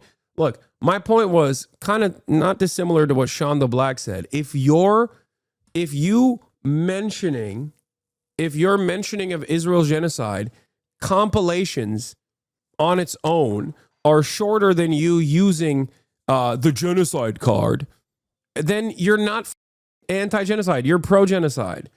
If your advocacy on Israel-Palestine heavily is just on pro-Palestinian content creators rather than on the apartheid genocidal state that is murdering Palestinian civilians at a rapid clip, then you're not pro-Palestinian. I feel like I'm losing my mind. It's crazy. That criticism seriously because it's coming in bad faith from people who are not allies to his cause. If criticism is coming from parties who have no stake in or solidarity with the mission of Palestinian liberation, these criticisms are irrelevant. They are beneath consideration. The people who levy these criticisms do not talk about politics until it's time to make a Hasan bad video. This is the case with all of the slop tubers who shared the smear campaign. Ethan here might argue. The only people that are politically knowledgeable that make videos that actually pertain to the arguments that I present are unironically right-wingers. That's not an accident. It's because they understand that I'm ideologically their enemy. I have no issue with them being ideologically my enemy. Okay? My ideological enemies are my enemies, and that's good. You know, they present a line of demarcation between myself and them. I'm fine with them being my ideological enemies. These assholes, on the other hand, are literally presenting themselves and masquerading themselves as though they're liberals, as though they're pro-Palestinian. And that pisses me off because they're not. It's a coward's way of presenting a pro-Israel argument by attacking one of the largest pro-Palestinian voices without ever even like presenting an alternative. The only alternative that Ethan has ever presented is Boner Box, who isn't even pro-Palestine. Like, what the f are we doing? He's a liberal Zionist. Argue that he does have a stake in the pro-Palestine movement, as he has referred to himself as a stalwart ally to this cause. I've been a stalwart supporter of the Palestine. Like, the dude he's presenting as a pro-Palestinian voice went to Israel alongside Sex Pestany and Elon Levy, dude. Like, the former propaganda minister of Israel. What are we doing? He's like the foreign minister. And he got fired from his job because it's crazy. Palestinian cause for many years. This raises some questions, to my mind, namely, how? What did he do to be able to bestow upon himself the label of stalwart ally? Calling yourself an ally is already, what are you doing? But in this case, especially, what are you doing? What did you do? What did he do? He donated to a fundraiser. Okay, but what if I... Whose fundraiser? Noah, whose fundraiser was it? Some asshole reported my username as harassment, Hasan's poop sock. Wait, what? Hold on. No way. That's up. God, we are surrounded by enemies, dude. We are surrounded by enemies, friends. I apologize. Hasan's poop sock. I'm sorry that happened to you. That's messed up. Did you report that name as harassment? No, dude. What the f? Why would I ever do that? Also, how would I have done that? I've been streaming this whole time. If I told you that this donation was a one-time donation of what is likely less than 1% of his yearly income to a fundraiser that Hasan ran, and that this was followed by total silence on Gaza over the course of the genocide until it was time to attack Hasan with smears that originate from genocidal Zionists. And then in order to justify these actions, he would hold that donation of what is likely 1% of his yearly income over people's heads. I've donated $6,500 to a Palestinian charity after the war started. Hey, Ethan Klein, thank you for the dono. Ethan Klein gave $6,500. My goat. And when I say silence, I do mean that. A search through every episode of the H3 podcast, which is Ethan's most significant form of content creation in the span between October 7th of 2023 and the release date of his content nuke, you can count the number of times Gaza is mentioned on one hand. Most of the time, it's not even brought up by Ethan. It's brought up by his producers, and then when they bring it up, barely a breath is spent on the topic. I'm not interested in handing out or revoking allyship badges, but I do think if someone is using that label on themselves while actively working against the cause, this needs to be exposed and understood so that we can stop including them in the conversation. I realize that for those of you who are already aware of how he's doing this, I'm just doing that now by talking about him, and you're welcome to criticize me for that. That's who I'm willing to listen to criticism from, people that actually care about this issue. But I do think there are a good amount of people, in his audience especially, that just can't really see what he's doing. People who might otherwise be allies to the cause are being misdirected into liberal Zionism. And I do think that's worth exploring, at least for a certain amount of time. Now, while all of this vitally important influencer discourse was going on, somewhere else in the world, there were other developments. On March 17th, Israel carpet-bombed sleeping Palestinians in Gaza at 2 a.m. in one of the most bloody massacres since the genocidal onslaught began 17 months ago. Over 400 Palestinians are confirmed to have been killed by this act of Israeli terrorism, and over 1,000 more injured. They killed more children in a single day than in any day in Israel's history. This came after 17 straight days of a complete siege on any humanitarian aid from entering Gaza. They had already been breaking the ceasefire repeatedly over 1,000 times, something which the US media continually whitewashed, but this attack was Israel's formal unilateral destruction of the ceasefire, slaughtering hundreds of starving children in their sleep. This record-breaking child-killing event was celebrated in Israeli Telegram channels with hundreds of thousands of members. In response to a video of a Palestinian girl mourning her mother that was slain by Israel, the Israelis wrote, "Cry, you whore, a whore, 1,000 whores. Cry as long as you can until we get to you too and eliminate you together with your ugly girl." To a video of a child in Gaza collecting his parents' remains, someone replied, "A young piglet vigorously collects hot and fresh litter to break the fast." The very next day after this massacre, Israel blew up a cancer hospital, the Turkish Friendship Hospital, the only hospital in Gaza specializing in treating cancer patients. They just blew the entire building up. It's rubble now. The IDF said that the hospital was a Hamas compound, but it was actually an IDF compound. They raided it at the start of the genocide, kicked everyone out, and have been using it as a military base for the past 16 months. If we're gonna make this about good and bad, generally speaking, the people blowing up cancer hospitals are not the good guys. So if this is what's gone gone on in the first 3 days of Israel's full breaking of the ceasefire, why am I, instead of talking about that, talking about what some idiot Zionist influencer thinks? And there's a few reasons, but first, look, the last time I framed a video about Gaza around a YouTube drama, it got over 700,000 views. That's 700,000 people that came in expecting me to talk shit about a YouTuber and left with a video that was mostly about Gaza. But when I released a video the following week with an explicitly political topic, media coverage of Israel's ceasefire violations, it barely broke 100,000 views. My perspective... Yeah, he's farming. He's actively using drama as a way to drive home how, in this video, liberal Zionism manifests and how liberal Zionists oftentimes will propagandize through drama slop bait. Many of those people don't even have a real association with Israel or care about it. Like, I don't think, what's that dude? The one of the Destiny Orbiters who's like another one of those like, ooh, so edgy content creators, Turkey Tom. Like, I don't think Mudahar himself has like opinions on Israel Palestine that are like Willie Mack, Turkey Tom. Like, I don't think those guys give a about Israel. Okay, they just care about clout. I don't think Mudahar actually is pro-Israel. He most likely is just agnostic on the genocide itself. He's probably like, oh, it's really up that it's happening, right?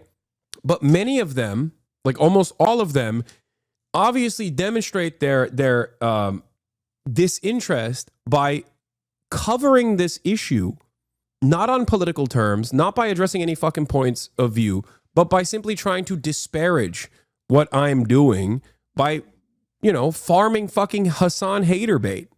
It's disgusting. They're turning a real fucking genocide that's happening into drama slop. It is evil. At least Michael Rappaport has a well-established fucking point of view. You know what I mean? Yeah, Michael Rappaport fucking hates Muslims, okay? He hates Arabs. He loves Israel. He's not shy about it, right? But a lot of these guys, they don't give a fuck. They don't give a fuck about anything. They just care about clout. And for them, they can maintain this like edgy nihilistic brand by simply taking a position that's like, yeah, fuck Hasan. Turkey Tom makes a quarterly fuck Hasan video for the last 4 or 5 years. Of course, he doesn't care about Palestine. He's just jumping at the opportunity and a new talking point. I know. And one of the more annoying aspects of this is that these fucking dumbass chuds do have like apolitical fan bases who also want to sound smart. So they just like listen to that and go, yeah, fuck this guy. You're right. That's it. And they never think about it again. I don't even fault them for that. To be fair, you got busy days. You know what I mean? You got busy days. You can't be making up your mind by actually, going to the subject source material and making up your own mind on whether or not this person is good or this person is bad. Tom has gone dark after being credibly accused of plagiarism from other Kiwi Farm YouTube drama slop people. So odd.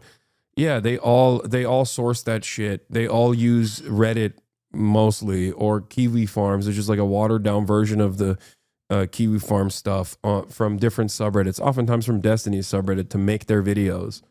But why wouldn't you? It's the easiest fucking way. It's the easiest way to make money.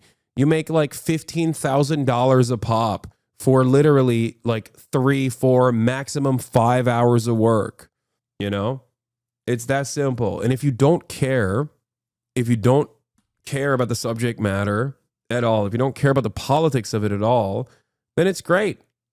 Just cook. New H-bomb video incoming. Wait, really? About what? I'm surprised Sunny V2 hasn't hopped on this bandwagon. Yeah, I don't know why Sunny V2 hasn't done a downfall of Hasan video. Perhaps it's because the downfall is still on pause. It will happen eventually, and then he'll make it. I don't know. Right now is that over everything else, we need reach. We need people to know about what Israel is doing, people that don't already know, or at least aren't seeing updates on Israel's genocide, which is a lot of people. The media is not covering it. They weren't covering it a lot before, but over the past 17 months, that coverage has dwindled down to almost nothing. And as we've seen, the majority of it is just straight up manufacturing consent. This includes that record-breaking child-killing massacre from Israel. How many of you heard about that, described in those terms, the terms Watching you fall off from 30K to 40K has been rough. I know. It's been really fucked up, dude. I've been suffering quite a bit.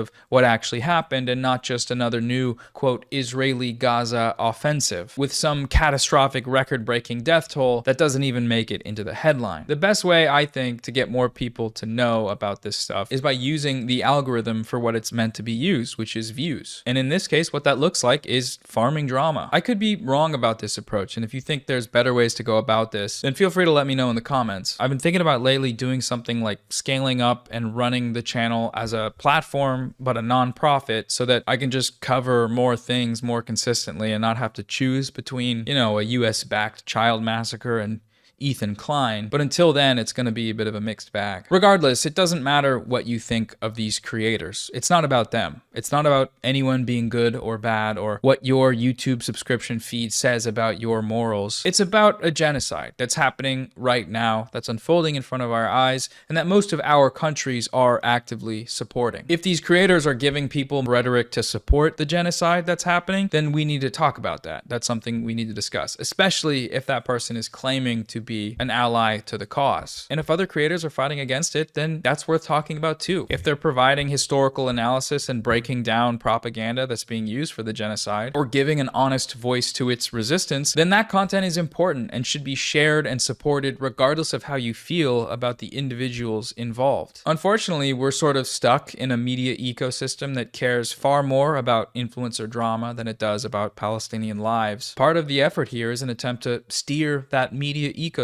and the consumers existing inside of it towards being more aware of their plight, towards caring about it, and hopefully doing something to try and stop it. So anyways, yes, I will keep using influencer drama to grab your heads and slam them against the screen to show you what Israel is doing. And if you don't like that, tell your favorite influencers to stop using their massive platforms to back a genocide. Tell them to stop spreading genocidal propaganda, lying about the resistance to it, and silencing and deplatforming advocates against the genocide. Do that, and then I'll leave you all to your slop. It's very simple. Okay, that's all for today's video. Thanks for watching. I've linked some fundraisers below. Support them.